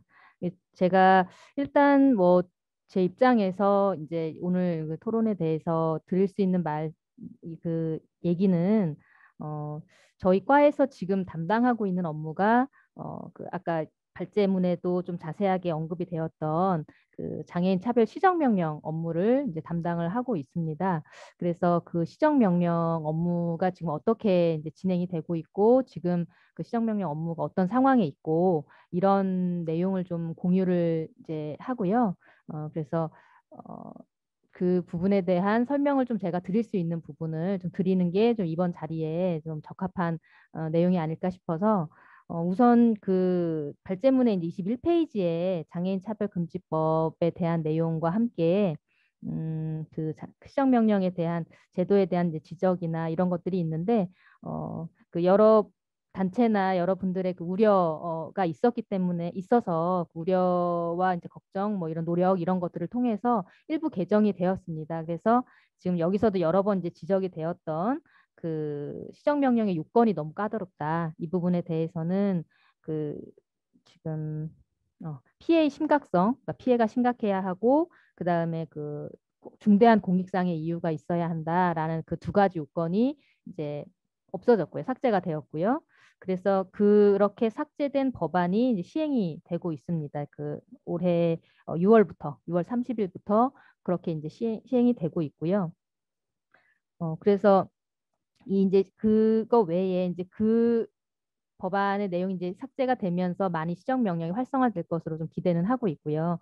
그리고 또 하나 저희 과에서 그 시정명령 관련된 업무를 실무적으로 하면서 사실상 시정명령에 관련된 이 결정을 하는 시정명령 심의회가 작년까지는 사실 1년에 한 번 정도에 열리는 그런 행사였거든요. 그렇게 진행을 했는데 저희가 좀 이 시정명령을 활성화하고 실질적인 제도로 만들기 위해서 지금은 이제 분기별로 한 번씩 여는 그런 회의 체계로 좀 운영을 하고 있습니다. 그래서 어떤 형식적인 1년에 한 번 정도 기록을 남기기 위한 그런 회의가 아니라 실질적으로 그 문제되고 있는 사안들에 대한 결정을 내릴 수 있는 그런 회의체로서 운영을 하려고 지금 노력을 하고 있고요. 그래서 지금 그렇게 실제로 이제 계획이 아니라 이미 그렇게 진행이 되고 있다는 걸 좀 설명을 드리고 싶고요. 사실 이제 그럼에도 불구하고 여러 가지로 장애인 차별에 관련된 문제점을 지적하고 그걸 이제 개선하고 할 수 있는 소통의 창구는 사실 많이 없다는 게 저도 많이 느껴집니다. 그리고 여기서도 좀 설명이 있었지만 이거 모든 이런 문제를 다 재판을 통해서 해결하려고 그 재판밖에는 길이 없기 때문에 그런 것들에 대한 문제점도 지적을 하셨는데 거기에 대해서도 상당히 많은 부분 공감을 하고요. 그래서 앞으로 이 시정명령이라고 이제 이름 지어지는 이런 차별에 대한 문제 제기를 할 수 있고 개선을 할 수 있는 이런 제도가 좀 많이 운영이 되었으면 좋겠고요. 실질적으로 한 가지 설명을 더 드리면 이게 사실 시정명령에 대해서 이게 차별행위다라는 그런 인권위를 통해서 이제 뭐죠? 그게 이의가 제기가 되고 차별행위라는 그런 게 제기가 되면 거기서 인권위에서 이제 조사를 거쳐서 법무부로 오게 되는데 그 건수가 작년까지는 1년 동안 12건이었거든요. 근데 이제 올해는 7월까지의 통계가 벌써 54건, 54건입니다. 그래서 많이 폭증하고 있고 이것이 이제 이 제도가 홍보가 된 결과라고 생각을 저는 이제 하거든요. 많이 알려졌기 때문에 이제 많이 이용자가 느는 것이고 그런 것이라고 생각을 하고 앞으로도 좀 저희가 열심히 이제 운영을 해서 더 좋은 결과를 만들 수 있도록 좀 노력을 하겠습니다. 근데 한 가지 좀 제가 드리고 싶은 말씀은 이게 이제 시정명령 횟수가 사실은 아까도 보셨지만 2건밖에 안 돼요. 시정명령 제도가 이제 그 처음에 시작된 이래로. 이제 그 부분이 좀 어찌 보면 얘기하기 좋은 약간 자극적이랄까요? 그런 소재다 보니까 자꾸 이제 이게 공격의 대상이 되고 많이 언급이 되는데 사실 그동안 이제 시정명령 제도를 잘 운영해 왔다고 말할 수는 없는데 근데 사실 시정명령이 적었기 때문에 이 제도가 참 활성화가 안 됐다고 말하기 좀 어렵거든요. 왜냐하면 이 제도의 목표는 차별 행위를 금지하는 것이지 시정명령을 내리는 게 아니고 그리고 이제 시정명령 건수가 적은 이유가 사실상 시정명령의 단계까지 오면은 차별 행위를 다 인권위의 권고에 맞춰서 이행을 하세요. 이행을 하시기 때문에 사실은 시정명령까지 오는 경우가 좀 적은 이유도 있어서 좀 그게 이렇게 시정명령이 적으니까 이제 그 차별에 대한 노력이 부족하다 이렇게 연결되긴 좀 어렵다는 거는 좀 제가 한번 설명을 좀 드리고 싶고 이제 사실 그럼에도 불구하고 좀 저 역시도 많이 실제로 운영을 하는 그런 입장에서도 좀 개선점이나 이런 것들은 뭐 당연히 많이 있고 이게 또 이런 창구가 너무 없다는 생각도 많이 하거든요. 이런 도대체 이거 말고 차별 행위를 시정하기 위한 다른 방법이 뭐가 있을까라고 생각을 하면 그래서 그 부분에 대해서는 좀 끊임없이 다른 다양하게 접근할 수 있는 그런 창구도 마련하고 그리고 방금 오늘 이제 발제 주제였던 선택의정서를 선제적으로 이 선택의정서의 내용이 이제 절차적으로 활용 가능한 그런 제도가 될 수 있게 그런 노력을 하는 그런 부분도 좀 고민을 하고 많이 좀 노력을 하도록 하겠습니다. 감사합니다. 네, 감사합니다. 김현정 과장님. 제가 전 박상기 법무부 장관님 계실 때 유엔 장애인 권리 협약 기행에 법무부와 관련된 내용 중에서 이 시정 명령의 조건에 대한 개선을 위해서 진지하게 한 1시간 동안 장관님과 면담한 기억이 납니다.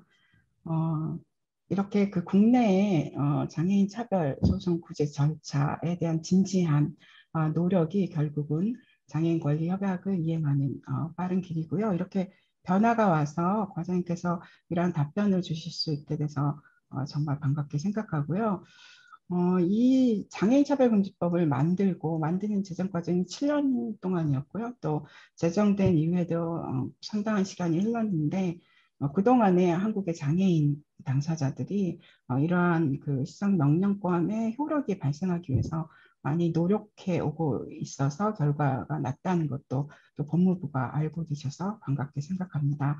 앞으로 이제 그 관련된 장애인 권리협약 선택의정서 비준 이후에 법무부의 좀 더 구체적인 노력과 계획을 들어볼 기회를 기대해 보겠습니다. 그러면 다음은 장애인 권리협약의 주요 포컬 포인트 부처라고 하죠.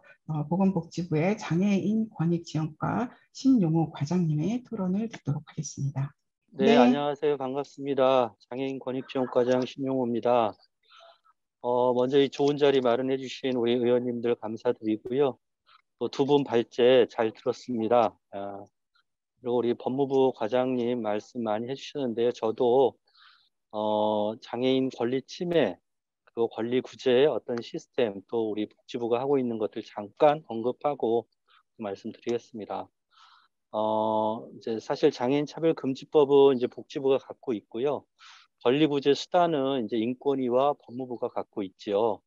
근데 이제 인권위와 법무부 간에 좀 소통이 조금 부족했던 것 같아요. 그래서 장애계에서 문제 제기를 좀 많이 했고, 그 결과로 2020년 12월 달에 이제 법이 좀 개정이 됐습니다. 그리고 2월 30일 시행이 되는데요. 지금 우리 김현정 과장님 말씀 들으니까 잘 진행되고 있다라는 생각이 듭니다. 그리고 작년부터 국가인권위하고 협업 정원을 저희가 서로 교환을 하고 있는데요. 그래서 인권위의 사무관이 저희 권익지원과에 와서 일을 하고 있고요. 저희 복지부도 인권위에 가서 한 분이 지금 현재 일을 하고 있습니다. 그래서 내년 1월까지 성과가 좋으면 순중으로 사무관 한 분씩 인권위와 복지부 TO를 늘려준다고 합니다.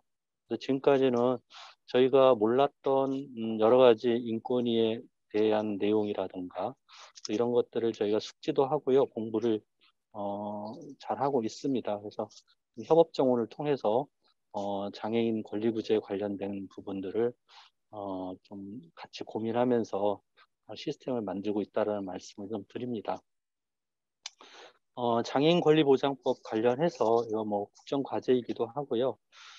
이제 최근에 우리 복지부 입장에서는 권리에 기반을 두지 않는 서비스 부분은 뭐 시혜적 복지 아니냐 뭐 이런 흐름들이 있습니다. 그래서 장애인 권리보장법이 좀 잘 제정이 돼서 어떤 장애인들의 권리 구제를 좀 완화히 할 수 있는 그런 제도가 됐으면 좋겠습니다. 선택 의정서에 대해서 좀 말씀을 드리겠습니다. 사실은 복지부 입장에서는 한 4년 정도 걸린 건데요.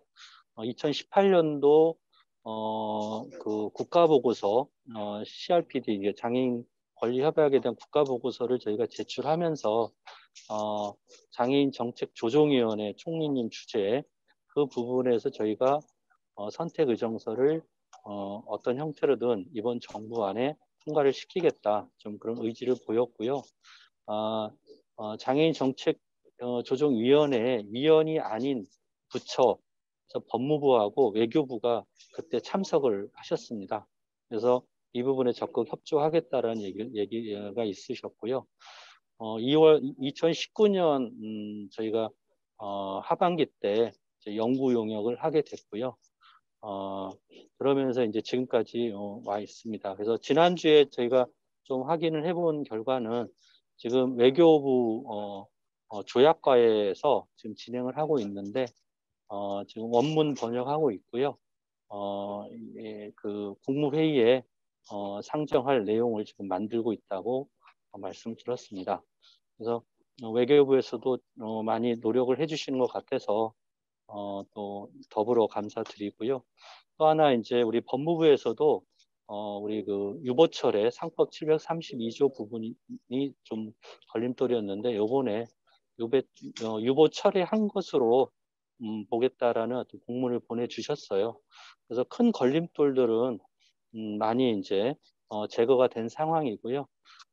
이 부분을 좀 더 제가 우려하는 부분은 이렇습니다. 지금 이제 지금 대선을 앞두고 있는 상황에서 어떤 정치권의 또 어떤 그런 회오리 속에 들어가면 이게 또 올해 안에 통과가 되지 조금 안 되면 어떡하나 그런 좀 걱정은 좀 하고 있습니다. 그래서 구슬이 선말이라도 깨어야 보배라고 했듯이요.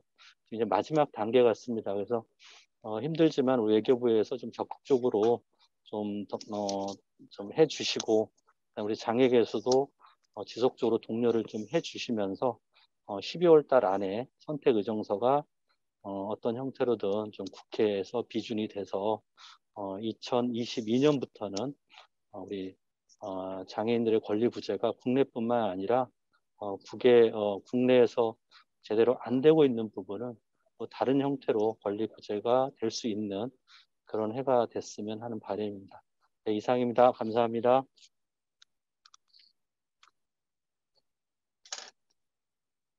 네, 감사합니다. 신영호 과장님. 정말 주무부처답게 그동안에 4년 동안 특히 노력해 오신 그 과정의 진지함, 또 그동안에 있었던 노력의 결실을 바라보는 입장에서 토론을 임해주셨던 것 같습니다.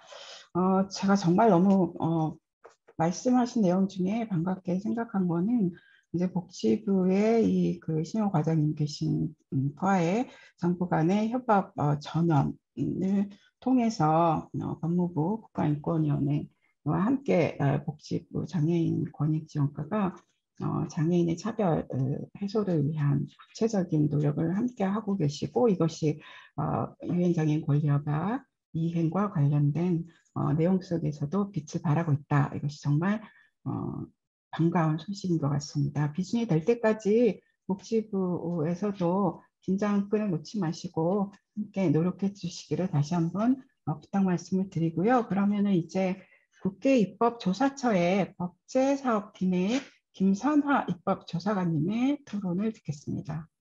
안녕하세요. 저는 국회 입법조사처의 김선아입니다. 반갑습니다. 이렇게 중요한 주제를 논하시는데 초대해 주셔서 감사하게 생각합니다. 여러 가지 어려움이 많으신 중에도 이렇게 중요한 일을 묵묵히 해 가고 계시는 분들께 이제 진심으로 감사할 경의를 표합니다.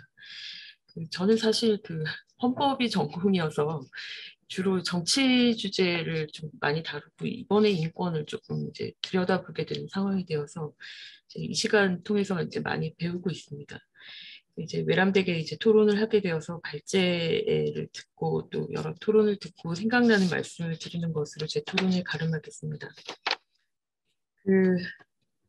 이제 사람마다 이제 다 삶의 조건이 다 다를 테지만 우리 이제 헌법에서는 인간의 존엄과 가치 그리고 행복 추구 이게 이제 가장 큰 이념이고 이것이 장애라는 조건을 가지고 있다고 해서 이제 다르지 않을 텐데 실제로는 이제 너무나 일상에서부터 중요한 어떤 교육이라든지 직업이라든지 또 여러 가지 활동에서의 어떤 장애가 굉장히 많은 것, 그러니까 제약이 많은 것이 이제 사실이라고 하겠습니다. 그래서 이제 우리가 국가의 기본적 인권 보장 의무 이런 것들이 있기 때문에 더 국가기관에서는 더 할 일이 많은데 이게 왜 또 유엔에서의 어떤 연대가 왜 중요할까 하는 것인데 이제 그 연대라는 것이 결국은 이제 인권을 보장하는 데 아주 중요한 어떤 추동력을 발휘할 수 있는 힘이 된다는 점에서 이제 중요하다고 생각이 됩니다. 그래서 지금 이 선택 의정서가 이제 아주 늦게지만 비준의 이제 움직임이 있고 또 이제 뭐 비준하면 당연히 국회가 동의를 할 텐데 이런 국제적 연대가 가져올 인권 보장에 대한 어떤 추동력 이런 것에 이제 의의를 두고 이제 주목을 하고 있다 이 말씀을 좀 드리겠습니다. 그렇지만 사실 이게 어떤 규범들이나 또 이런 연대일지라도 결국은 이제 실행이 되지 않으면 아무 의미가 없고 또 실행을 하기 위한 여러 가지 인프라나 계획이나 또 구체적인 방안이나 또 거기에 대한 평가까지 이제 다 갖추어져야만 이제 실효성을 가지게 될 것이라고 생각이 됩니다. 근데 이제 무엇보다도 이제 장애인으로서 이제 일상생활에 불편함이 없게 하는 어떤 기본적인 인프라서부터 아마 문제가 되는 걸로 지금 보입니다. 뭐 이동하는 것조차도 쉽지가 않고 뭐 전철에 접근하는 것, 뭐 이동 수단에 접근하는 것조차도 지금 무슨 과도한 부담이다 해서 사법부조차도 안 받아주는 이제 이런 상황이어서 이런 차별 구제 면제부 조항 아까 우리 첫 번째 발제에서 제가 들었는데 이런 차별 구제 면제부 요건인 이런 과도한 부담 부분이나 이런 것들은 헌법상으로도 이 국가의 기본권 보장 의무하고도 좀 충돌하는 점이 있기 때문에 이것에 대해서는 좀 더 섬세한 어떤 의무 부과랄까 또는 지원 체계랄까 이런 것이 필요하지 않겠는가 하는 생각이 들고 또 이런 것을 마련하기 위해서는 국회의 역할이 좀 크다고 생각이 듭니다. 재정을 확보한다던가 또 거기에 맞춰서 이제 구체적인 법을 마련해서 이제 이행을 강제한다던가 하는 이제 문제가 생길 거라고 생각이 듭니다. 네, 그리고 실제로 그 장애인들이 일상에서 겪는 이제 부당한 처우나 인권 침해 상황에서 이제 어떻게 이걸 구제를 받을까 하는 것이 이제 너무 어렵다는 말씀을 이제 여러 번 듣고 있고 또 실제 그런 사례도 보고 있는데 그런 것을 이제 좀 법적으로 본다면 현재 이제 장애인의 권익이나 또 인권과 관련된 법률을 찾아보니까 제목에서만 보이는 걸로는 한 14개 정도 이제 산재가 되어 있고요. 또 뭐 제목엔 보이지 않지만 각 개별 법률에서 그 별도 조문으로 이제 장애인 권익이나 또는 그 권리 보호에 대해서 이제 규정한 것들이 이제 좀 산재해 있는 그런 상황입니다. 그렇기 때문에 내가 만약에 장애인이고 어떤 문제에 부딪혔을 때 그것을 어떻게 해결할까 뭐 해결할까 하고 마음을 내는 것조차 어려운 이제 뭐 여러 가지 여건이 있는 줄은 알지만 그런 경우에도 어떤 법에 따라 어떤 절차에 따라 누구한테 찾아가서 이게 이제 너무 어렵다면은 이제 굉장히 혼자 감내해버리고 말지 않는 이제 그런 상황으로 빠지게 될 것 같습니다. 그리고 또 그렇게 해결 절차를 이제 밟은 다음에 일어나는 이제 그 후속에서의 안정적 지원 체제 이런 것도 제대로 되어 있지 않은 것으로 보입니다. 그렇기 때문에 가능하면 흩어져 있는 법률이나 법 조문들을 좀 종합적으로 파악할 수 있게 체계를 정비하는 것도 필요하다고 생각이 됩니다. 그래서 장애인들이 일상에서 겪는 여러 침해 상황, 그러니까 인권 침해 상황이나 또는 그 장애 상황에 대해서 그 당사자의 입장에서의 문제 제기와 또 절차에 대해서 알기 쉽도록 법률 체계를 좀 갖추는 것이 필요할 것이고 또 하나는 그게 당장 좀 어렵다고 하면 그걸 해나가는 과정에서 가이드라인 같은 어떤 그 종합적인 그 가이드라인이나 핸드북 같은 것을 마련하는 것도 굉장히 시급하지 않겠는가 하는 생각이 듭니다. 그 최근에 그 민주법원인가요? 그 민주법학에서 유럽차별금지법 교본이라는 것을 이제 번역을 했는데 2018년에 나온 유럽차별금지법 교본에서 이제 유럽 영역 내에서 발생하는 모든 차별 문제에 대해서 이제 종합적으로 어떻게 문제를 해결할 것이며 또 유럽인권재판소가 어떤 법률에 의해서 그걸 해결하고 있다라는 이제 가이드라인을 이제 종합한 것이 있는데 이런 것들이 사실은 이제 관련 분야 종사자들은 물론이고 이제 당사자들에게도 굉장히 큰 도움이 된다는 점에서 이런 것들은 좀 마련하는 것이 중요하지 않겠는가 하는 생각이 듭니다. 그리고 또 하나는 이제 장애인에게 문제가 닥쳤을 때에 여러 부처 간의 협력이 필요하거나 여러 부처에 걸친 문제이거나 또는 이제 각 부처마다 그 산재해서 이제 뭔가 문제 해결돼야 되는 경우에 이런 것들을 그 해결하기 위해서 각 부처를 다 다녀야 된다던가 또는 뭐 일일이 다 저 문제를 제기해야 된다던가 하는 그런 불편이 혹시 있는지 여기에 대한 컨트롤 타워는 없는지 그러니까 지금 유엔에서는 인권 관련해서는 이제 정책 협의회를 두고 뭐 이제 기본 계획을 세우고 거기에서 이행을 하고 이행하는 것을 감독하고 모니터링한 것을 이제 평가해서 시정 권고를 하고 이런 이제 시스템을 마련해라 하는 게 이미 뭐 2002년 초반에도 이제 나오고 했었는데 이런 이제 문제들 우리 행정에 사실은 좀 큰 문제라고 저는 생각하고 있는데 이 부처 저 부처에 서로 떠넘기는 이제 상황들이 좀 많이 벌어지죠. 그래서 이런 것들이 없도록 그 어떤 그 종합적이고 또 이렇게 뭐라 그러죠? 원스톱 서비스 같은 그런 체제를 만드는 것이 굉장히 중요할 것 같습니다. 그것이 나중에 유엔에서 이 선택 의정서 이후에 조사가 있을 때에도 조사받고 시정하는 일에 있어서 이제 궁극적으로 이제 국내 그 장애인들의 인권 수준을 높이는 데 효율적인 문제 해결 방안이 되지 않겠는가 하는 것이 생각이 듭니다.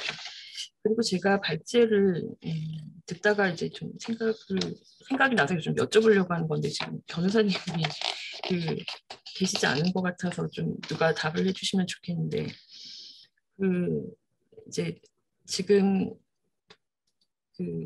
유엔의 이제 인권 진정 절차를 우리가 이제 만약에 선택 의정서가 비준이 돼서 이제 가지게 되면 이걸 동시에, 그러니까 국내 절차를 다 거친 이후에 해야 하는 것인지 아니면 국내 절차와 함께 동시에 할 수 있는 것인지 그 동시에 하는 것이 더 뭔가 효율성이 있진 않을지 제 짧은 생각에 이제 그런 생각을 좀 해보면 좋겠다는 생각이 들고 또 하나는 그 아까 처음에 국회 인권담당위원회가 이제 필요하지 않은가 하는 말씀 저 너무 공감이 됩니다.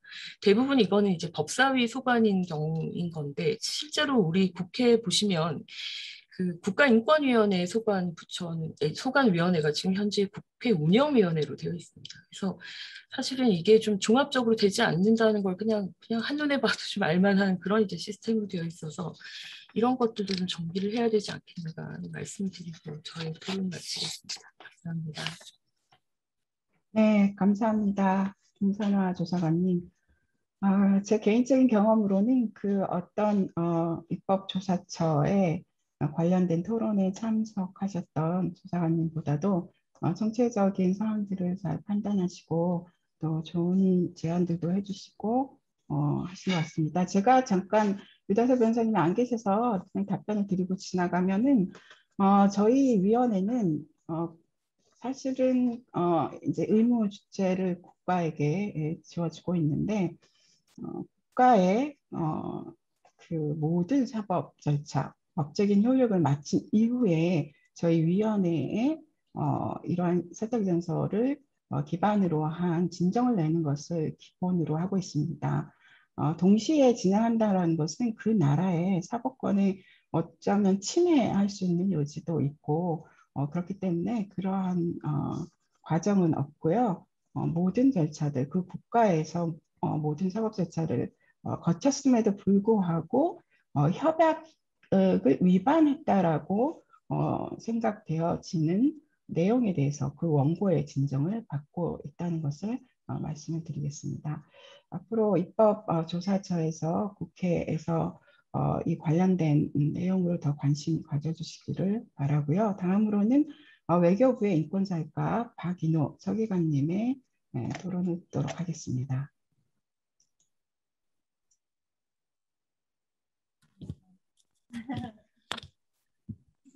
네, 안녕하세요. 잘 들리시나요? 네, 잘 들리시는 것으로 알고 시작하겠습니다. 안녕하세요. 저는 외교부 인권사회과에 근무하고 있는 박인효 서기관이라고 합니다. 오늘 귀한 토론회에 자리할 수 있게 해주셔서 정말 먼저 감사드린다는 말씀 드리겠습니다. 오늘 토론회에는 원래 저희과 과장님이신 이동준 과장님이 참석하실 예정이었는데 아쉽게도 참석을 못하시게 되셔서 제가 대신 참석하였습니다. 오늘 주제인 UN 장애인 권리 협약 선택 의정서 관련돼서 외교부 현황을 말씀드리겠습니다. 우선 저희 인권사회과는 UN 차원의 인권 문제, 사회 관련된 문제와 관련된 기구와 협력 그리고 논의에 참여하고 있는 과입니다. 외교부는 그 앞서서 그 보건복지부 신용우 과장님께서도 말씀을 자세히 해주셨지만 보건복지부로부터 지난 8월 10일 UN 장애인 권리협약 선택의정서 비준 의뢰를 접수하였습니다. 저희 과는 그 당일에 양자 다자 조약하고 국제협정 체결 및 비준 가입 등을 담당하는 조약과로 동 내용을 송부를 하였고요. 조약과가 현재 검토를 하고 있습니다. 또 이것도 말씀은 하셨지만 9월에는 또 보건복지부로부터 UN 장애인 권리협약 제25조 마항 생명보험 제공 시에 차별금지 조항 유보 관련해서도 유보 철회를 위한 국내 절차를 진행해 달라는 의뢰를 또 접수하였습니다. 동 조항에 대한 유보 철회는 앞서서 이제 장애인법 연구회 회장님이신 임성택 회장님께서도 필요성을 말씀하셨었는데요. 현재 외교부 조약과에서 선택의정서 비준과 함께 협약 제25조 마항 유보 철회에 대한 의안도 동시에 검토가 진행되고 있음을 말씀을 드립니다. 앞으로도 사실 저희는 이제 협조부처이기 때문에 보건복지부와 계속 협의를 해서 의안 최종본을 마련을 하고 법제처로 송부하겠습니다. 이후의 절차는 대부분 알고 계시겠지만 간략히 설명을 드리자면 법제처 심사를 거치고 차관회의 심의와 국무회의 심의를 거쳐서 대통령 재가를 받게 됩니다. 이후에는 국회 동의 절차로 비준이 완료가 되면 관보에 공포되게 되어서 국내 절차는 종료가 되고요. 이 비준서는 유엔 사무총장에게도 기탁하게 되고 기탁 후 30일이 지나면 발효가 됩니다. 처음에 권재현 한국장애인단체 총연맹 국장님께서 이제 이 비준을 논할 시기가 아니다. 비준 이후에 이행에 대한 문제를 얘기할 때라고 하셨습니다. 또 류다솔 변호사님도 김선아 입법조사관님도 마찬가지로 비준 이후에 실제 이행에 있어서 각자가 어떤 조치를 해야 되고 어떤 역할을 해야 되는지를 자세히 설명하시고 강조하셨는데요. 비준 후에 이행이 더 중요하다는 모든 분들의 말씀에 저도 깊이 공감하고 있습니다. 말씀하신 대로 이제는 비준 이후에 성실한 이행으로 나아갈 수 있도록 외교부도 연내 비준 동의안 제출을 위해서 적극적으로 협조하겠습니다. 네, 감사합니다.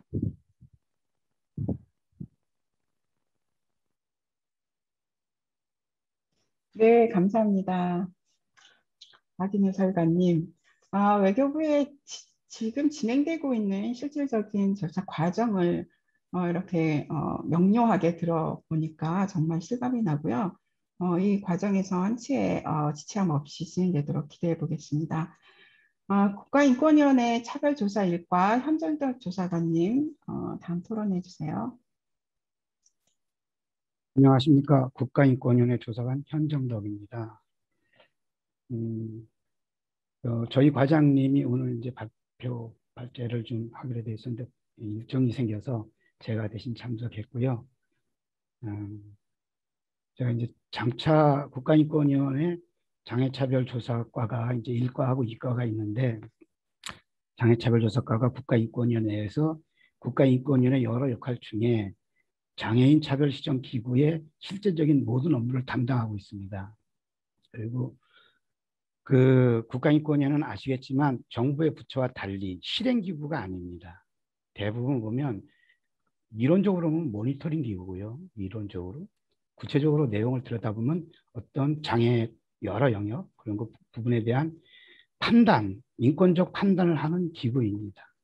근데 그 기구도 실행적 내용을 최소화해야 독립성, 왜냐하면 직접 지시권을 갖게 되면 그 여러 가지 이제 충돌되는 문제가 많으니까 의견을 표명하는 정도의 권한을 갖고 있는 권고기구입니다. 그리고 거기에 당연히 제가 좀 어쩌다 보니까 좀 이 장차과에서 좀 오래 근무하게 되었습니다.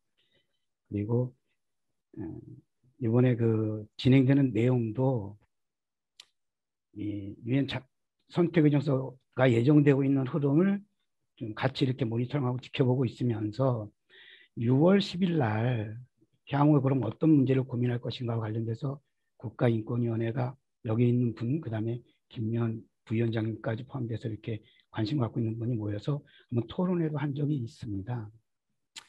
우선 오늘 그 토론회 관련돼서 두 분 발제 중에 제가 이제 주목하고 관심 가졌던 거는 실제 약간 이제 구체적으로 발언하면서는 제가 좀 선명하게 이해를 했고요. 사전에 받은 내용을 통해서는 우선 이제 유달소 선생님 내용에서는 이게 대한민국이 조약해가지고 관련돼서 진행됐던 것이 25개구나. 그 각각의 내용 중에 제가 지금 들어보니까 굉장히 중요한 손정규 씨 사건 같은 경우는 인권위원회에서도 이거 많이 그냥 보편적으로 좀 빨리 좀 학습이 돼야 될 것 같다. 왜냐하면 저희가 국가인권위에서 어떤 결정이 번거적 효력을 갖지만 어쨌든 국가기구입니다. 정부기구는 아니지만 국가기구가 어떤 판단을 한다는 거거든요. 특히 이제 차별 판단, 인권침해 판단.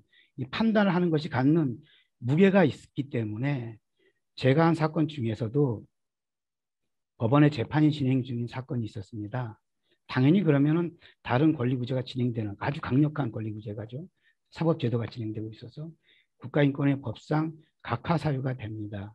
근데 그 내용상 이건 언급이 필요할 것 같다. 그래서 권고가 아닌 좀 더 다른 단계에서 국가인권위원회 국가 이름으로 의견을 표명하는 제도가 있습니다. 국가인권법 25조 19조에 관련돼서 자기 목적에 따라서.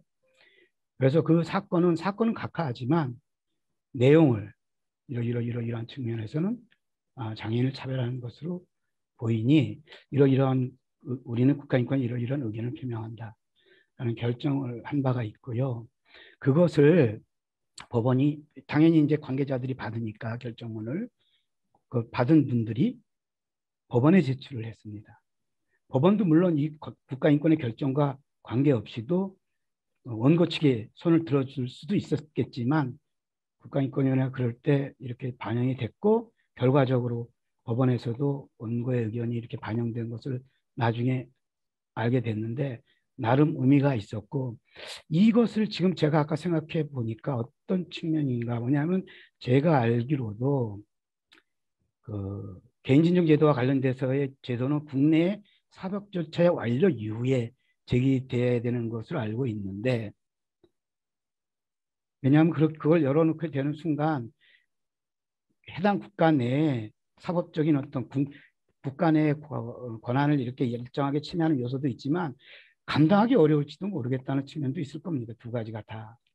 그런데 만약에 국가인권위 결정이나 이걸 떠나서 사법제도가 아직 완료되지 않았는데 시민사회단체, 여태까지 장차법이라든지 이 선택의정서 추진하는데 큰 역할을 했던 대한민국에 굉장히 큰 영향력을 갖고 있는 장애인 단체들이 이렇게 연합해가지고 의견서 내는 것도 실제적으로 참고자료로 해석될 수 있거든요.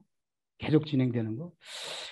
근데 그게 이제 물론 선택의정서를 검토하는 기구에서 어떻게 그것을 볼 건지는 모르겠지만 그렇게도 할 수 있기 때문에 진행을 완전히 끝난 다음에 뿐만 아니라 어떻게 그냥 제출하면 어떻게 될지 좀 개인적으로도 한번 시도해 볼 필요가 있다고 좀 갑자기 생각이 들었고요. 두 번째, 오늘 그 본 내용과 관련돼서 실제 현장에서 지금 토론하면서 제일 주목되고 많은 얘기가 되었던 거는 결국은 이 시행 이제 조약이 선택의정서가 발효가 되고 나서 어떻게 이걸 구체화시킬 것인가와 관련돼서 결국은 구체화시키자라는 담론이 아니라 그 역할을 수행할 구체적인 기구의 상으로 보입니다. 국가인권위원회가 이거에 대해서 어떤 견해를 갖고 있지 않습니다. 그 6월 달에 토론회 했을 때 토론회 관련돼서 내부 보고를 하면서 토론했던 내용을 좀 모아서 앞으로 선택의정서 이후에 국가인권의 장애차별조사과가 어떤 부분에 대해서 추가적으로 좀 해야 될 것인가 관련돼서 어떻게 좀 내부적으로 의견이 약간 좀 모아졌냐면 개인진정제도의 교육과 홍보가 이제 굉장히 필요하다고 생각이 들었습니다. 그 법무부하고 같이 이제 인권법이 지금 공동 발의돼서 추진되고 있는데 거기 장 6장 자체 전체가 인권교육 항목이 전체가 걸려 있는 게 있습니다.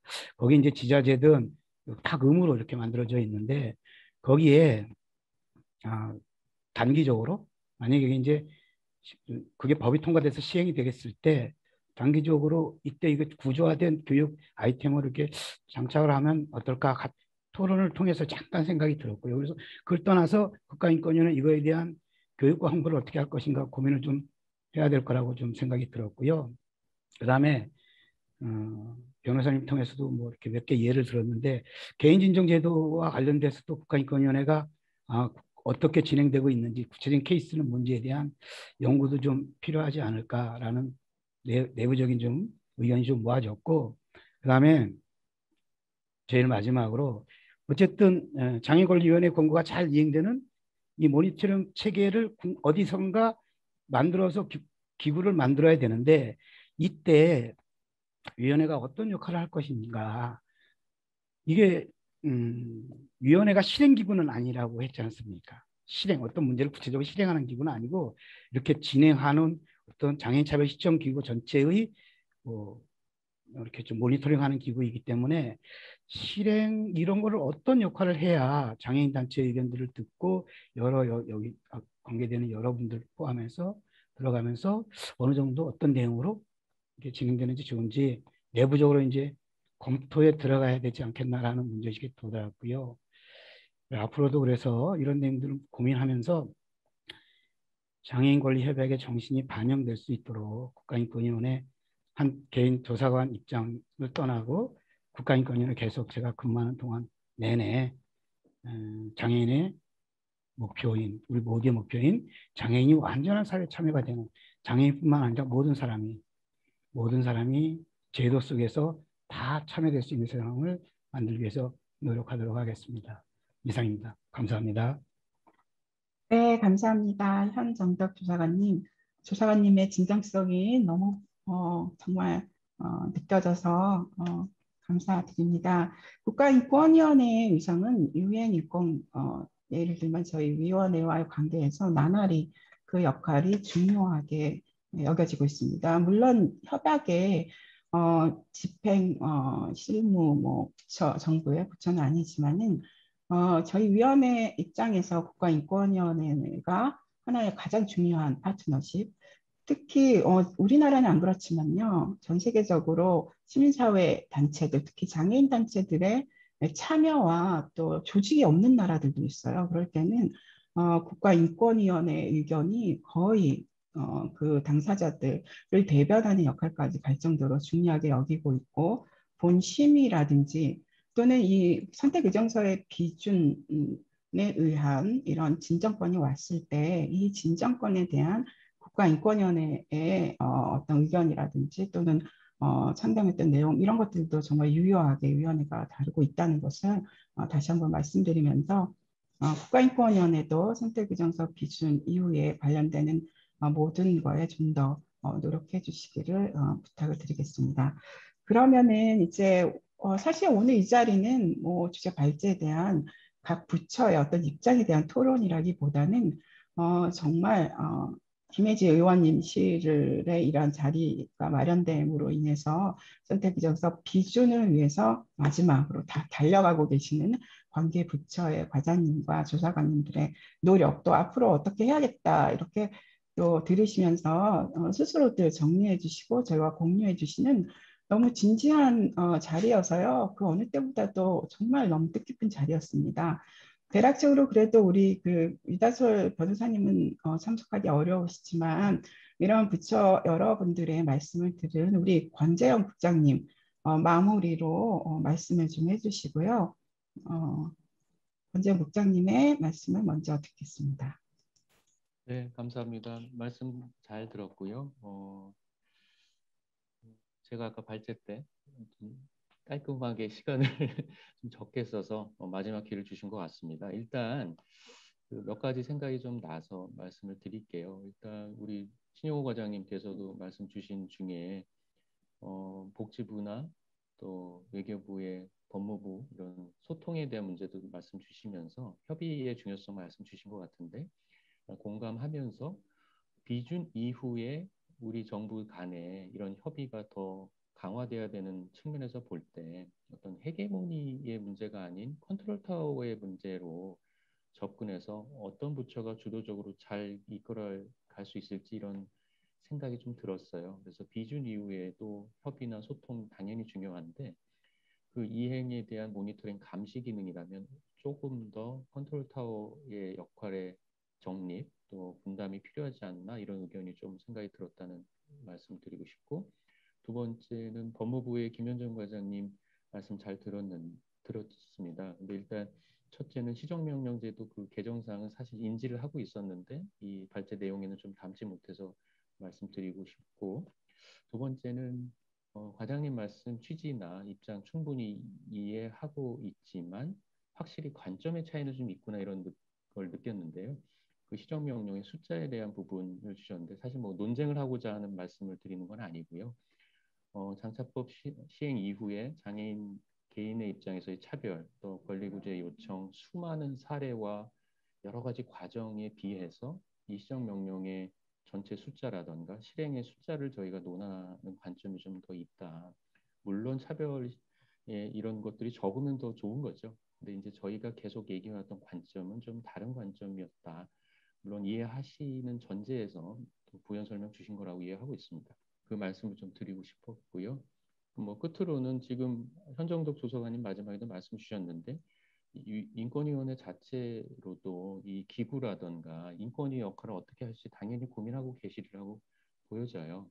근데 아까 제가 발제에도 말씀드렸지만 저희 입장에서는 뭐 단체라고 한다면 법이나 또 뭐 어떤 절차에 대한 정비 또 기구의 논의 다 중요하겠죠. 근데 전체적인 거를 살폈으면 하는 게 첫 번째 아까 말씀드렸지만 두 번째는 단체로서 개인 진정을 지원하는 역할을 되겠지만 모니터링의 역할도 충분히 같이 논의가 될 수 있을 거고 그런 것들이 갖춰지기 전에 저희가 해야 할 역할이라고 일단 인지하고 있다는 걸 좀 말씀드리고 싶어요. 그래서 이런 것들에 대한 고민이 단체만 계속 그럼 누가 아무것도 안 갖춰지는데 우리라도 해야지로만 고민이 멈춰 있으면 어려운 부분도 있으니까 이런 기회 갈 때마다 말씀을 드리게 되네요. 그래서 그런 입장도 다시 한번 좀 말씀을 드리게 되고요. 사실 뭐 당연히 민간만 존재할 수는 없을 것 같지만 우선적인 고려와 또 어떤 형태에 대한 고민이 좀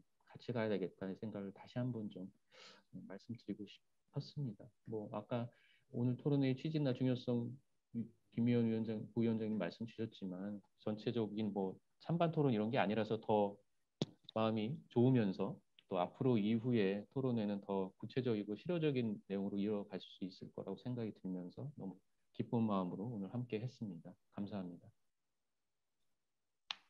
네, 감사합니다.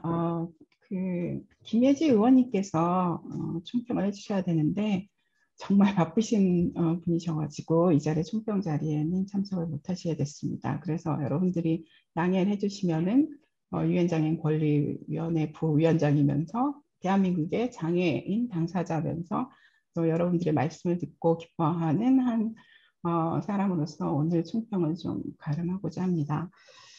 유엔 장애인 권리 협약이 2000년도에 유엔에서 멕시코 폭스 대통령에 의해서 총회에서 제안이 됐을 때 그 다음 해부터 한국 정부와 특히 보건복지부 국장님을 비롯해서 한국 장애계를 파트너십으로 해서 참여를 해왔습니다. 그 제정 과정에서 한국 정부와 한국 장애인 당사자들의 참여가 굉장히 역동적이었고요. 그 과정에 국내에서는 장애인차별금지법이 제정되고 있었습니다. 장애인차별금지법의 그 7년 동안의 제정 운동과 유엔 장애인 권리협약 제정 운동이 국내외적으로 동시적으로 진행됐는데 그때 우리 정부와 우리 장애인 당사자들이 갈등들도 있었지만 그러나 결과적으로는 장차법을 제정하고 장애인 권리협약의 제정에서 중요한 내용들을 기여하는 정말 액티브, 정말 역동적인 그 어느 나라의 정부나 NGO 못지않은 그러한 활동들을 국제적으로 해주셨고요. 비준했을 때 정말 그 비준도 서둘러서 해서 의지를 보여주셨습니다. 안타깝게도 이제 선택의정서 또 숙명보험에 관련된 조항이 유보돼서 실망감도 없지 않아 있었는데 올해로 182개국이 장애인 권리 협약을 비준했고 또 그중에서 99개 나라가 선택의정서를 동시에 비준했습니다. 제가 유엔 이제 장애인 권리 위원이 된 지 올해로 임기가 벌써 3년 차입니다. 그래서 온라인으로 진행되든 뭐 19년도 첫째 해에 40몇 개국을 직접 심의를 제네바에서 했든 간에 제가 발견했던 것은 선진국일수록 이른바 제가 말하는 선진국은 인권, 특히 장애인 인권에 관심 있는 국가들일수록 선택의정서에 의한 그 당사자들의 제소권이 되게 높습니다. 많고. 그럼 그것이 문제가 많느냐? 그렇다기보다는 그 문제의식을 갖는 그 당사자들, 국민들의 관심과 문제의식이 더 치열하고 또한 이러한 부분들에 대한 각 관련된 그 국가의 부처들의 충분한 대응 능력, 또 진지한 대처 능력들이 같이 있기 때문에 위원회에서 이제 진정을 받으면 그거에 대해서 다시 원고에게 직접 가기 전에 그 나라에게 보내서 답변을 다시 들은 다음에 또 그 당신의 국가로부터 당신의 제소 내용에 대해서 이런 답변을 받았는데 여기에 어떤 의견이 있느냐 해서 다시 한 번 더 원고의 의견을 듣습니다. 그리고 그 내용들을 다시 이렇게 다 종합한 다음에 저희 위원회에서 장애인 권리 협약을 위반했는가 여부를 최종 판가름하는데 이때는 이제 전체 위원인 18명의 모든 위원이 함께 결론을 내리는 진지한 그러한 심의 과정이 있는데요. 이 과정에서 답변한 그 국가나 국민의 정말 치열한 논쟁, 또 관련법에 대한 대응 답변, 또 그거를 넘어서서 협약을 이해하고 협약에 부합하는 국내 관련법들이 어떻게 바뀌어야 되는가에 대한 논의들이 사실은 이 과정의 문건 속에서 다 녹아져 있습니다. 이 과정이 저는 어떤 개인이 국가를 국제사회에 창피를 주고 예를 들면은 그래서 권리를 지키고 이런 수준이 아니고요. 진지한 국가일수록 진지하게 자국의 법률을 설명하고 그 법률을 장애인 권리 협약의 국제법에 적용된 여부를 논의하는 과정을 통해서 그 국가가 변화가는 과정을 볼 수가 있다라는 것, 또 논의를 촉발시키고 진지하게 정말 관련된 분야의 장애인 당사자들이 촉발한 문제에 대해서 진지한 그 국가의 관련 부처들, 국가인권위를 비롯해서 진지한 논의에 들어가고 변화의 노력을 가져가기 시작하는 것이 선택의정서의 진정한 의미이고 효과성이라는 생각을 하게 되었습니다. 그리고 이제 저희 유엔장애인 권리위원회가 마지막으로 제가 이제 좀 말씀을 드리면 보통 이렇게 이제 권고를 내리고 저희는 처음부터 국내에서 예를 들면 법원 1심에서부터 문제 제기를 해서 우리 위원회에 와서 이런 위반의 결과가 나올 때까지 드는 비용을 사실은 손해배상까지도 국가에게 이 장애인 원고에게 손해배상하기까지도 요구하고 있고요. 이것을 그냥 권고로 그치니까 이제 반응이 없는 나라들도 있어서 이것을 다음에 그 국가의 장애인 권리 협약 보고 내용에 넣어서 다시 보고하도록 요구하는 구조를 가지기 시작했습니다. 그래서 선택의정서 비준에 의한 권고가 국가가 그냥 의견을 듣고 여건에 맞춰서 향후 이렇게 하겠다라는 거로 끝나지 않고 끊임없이 국가 보고서를 제출하는 내용 속에서 위원회에 의해서 다시 질의되고 그것이 시정되고 있는가를 확인하는 과정이 고리가 연결되는 구조를 가져가고 있기 때문에 차후에 선택의정서를 비준한 이후에 그러한 혹시 위반했을 경우에 국가가 변화를 갖고 또 원고에게 어떻게 조치를 취했는가에 대한 진지한 노력이 가능할 수 있는 제반적인 환경들을 대한민국 정부가 만들어 가실 수 있었으면 하고 바라봅니다. 저는 우리나라에서 선출한 두 번째 위원이지만 임기로는 세 번째 임기를 맡는 유엔장애인 권리위원입니다. 우리 대한민국은 사실 국제 유엔 레벨에서 보시면은 여기 계신 분들은 이제 같이 안 가셔서 모르시지만 사실 유엔 활동에서는 장애 인권 친화적인 손꼽는 국가 중에 한 곳이 대한민국입니다. 국내 장애인 인권도 선택의정서 비준을 통한 진지한 노력으로 이렇게 국제사회에 정말 진정성 있는 장애인 인권의 선두주자 대한민국 정부가 되기를 바라면서요. 오늘 다시 한번 이 자리를 마련해 주신 김혜지 의원님께 진심으로 감사드리고 또 이와 더불어서 이 자리를 마련하기 위해서 노력해 주신 유엔 인권정책센터 정진성 유엔 인권 인종차별철폐 위원이시기도 하시죠. 네, 대표님과 또 장애인법 연구회 임성태 변호사님 그리고 더불어서 장애인단체 총연맹과 장애인단체 총연합회 전 장애계를 대표하는 두 단체께서 진지하게 참여해 주셔서 정말 기쁘게 생각합니다. 다시 한번 오늘 바쁘신 중에서도 토론에 임해 주시면서 서로 공유하시고 함께 공부하시면서 향후 선택의정서 비준을 계기로 한국장애계의 든든한 동료들이 되어주실 여러 상관과 조사관님들께 참석해 주심을 감사드리면서 이제 제가 오늘의 이 토론을 마치도록 하겠습니다. 다 건강하시고 다음에 뵐 때까지 안녕히 계세요. 수고하셨습니다.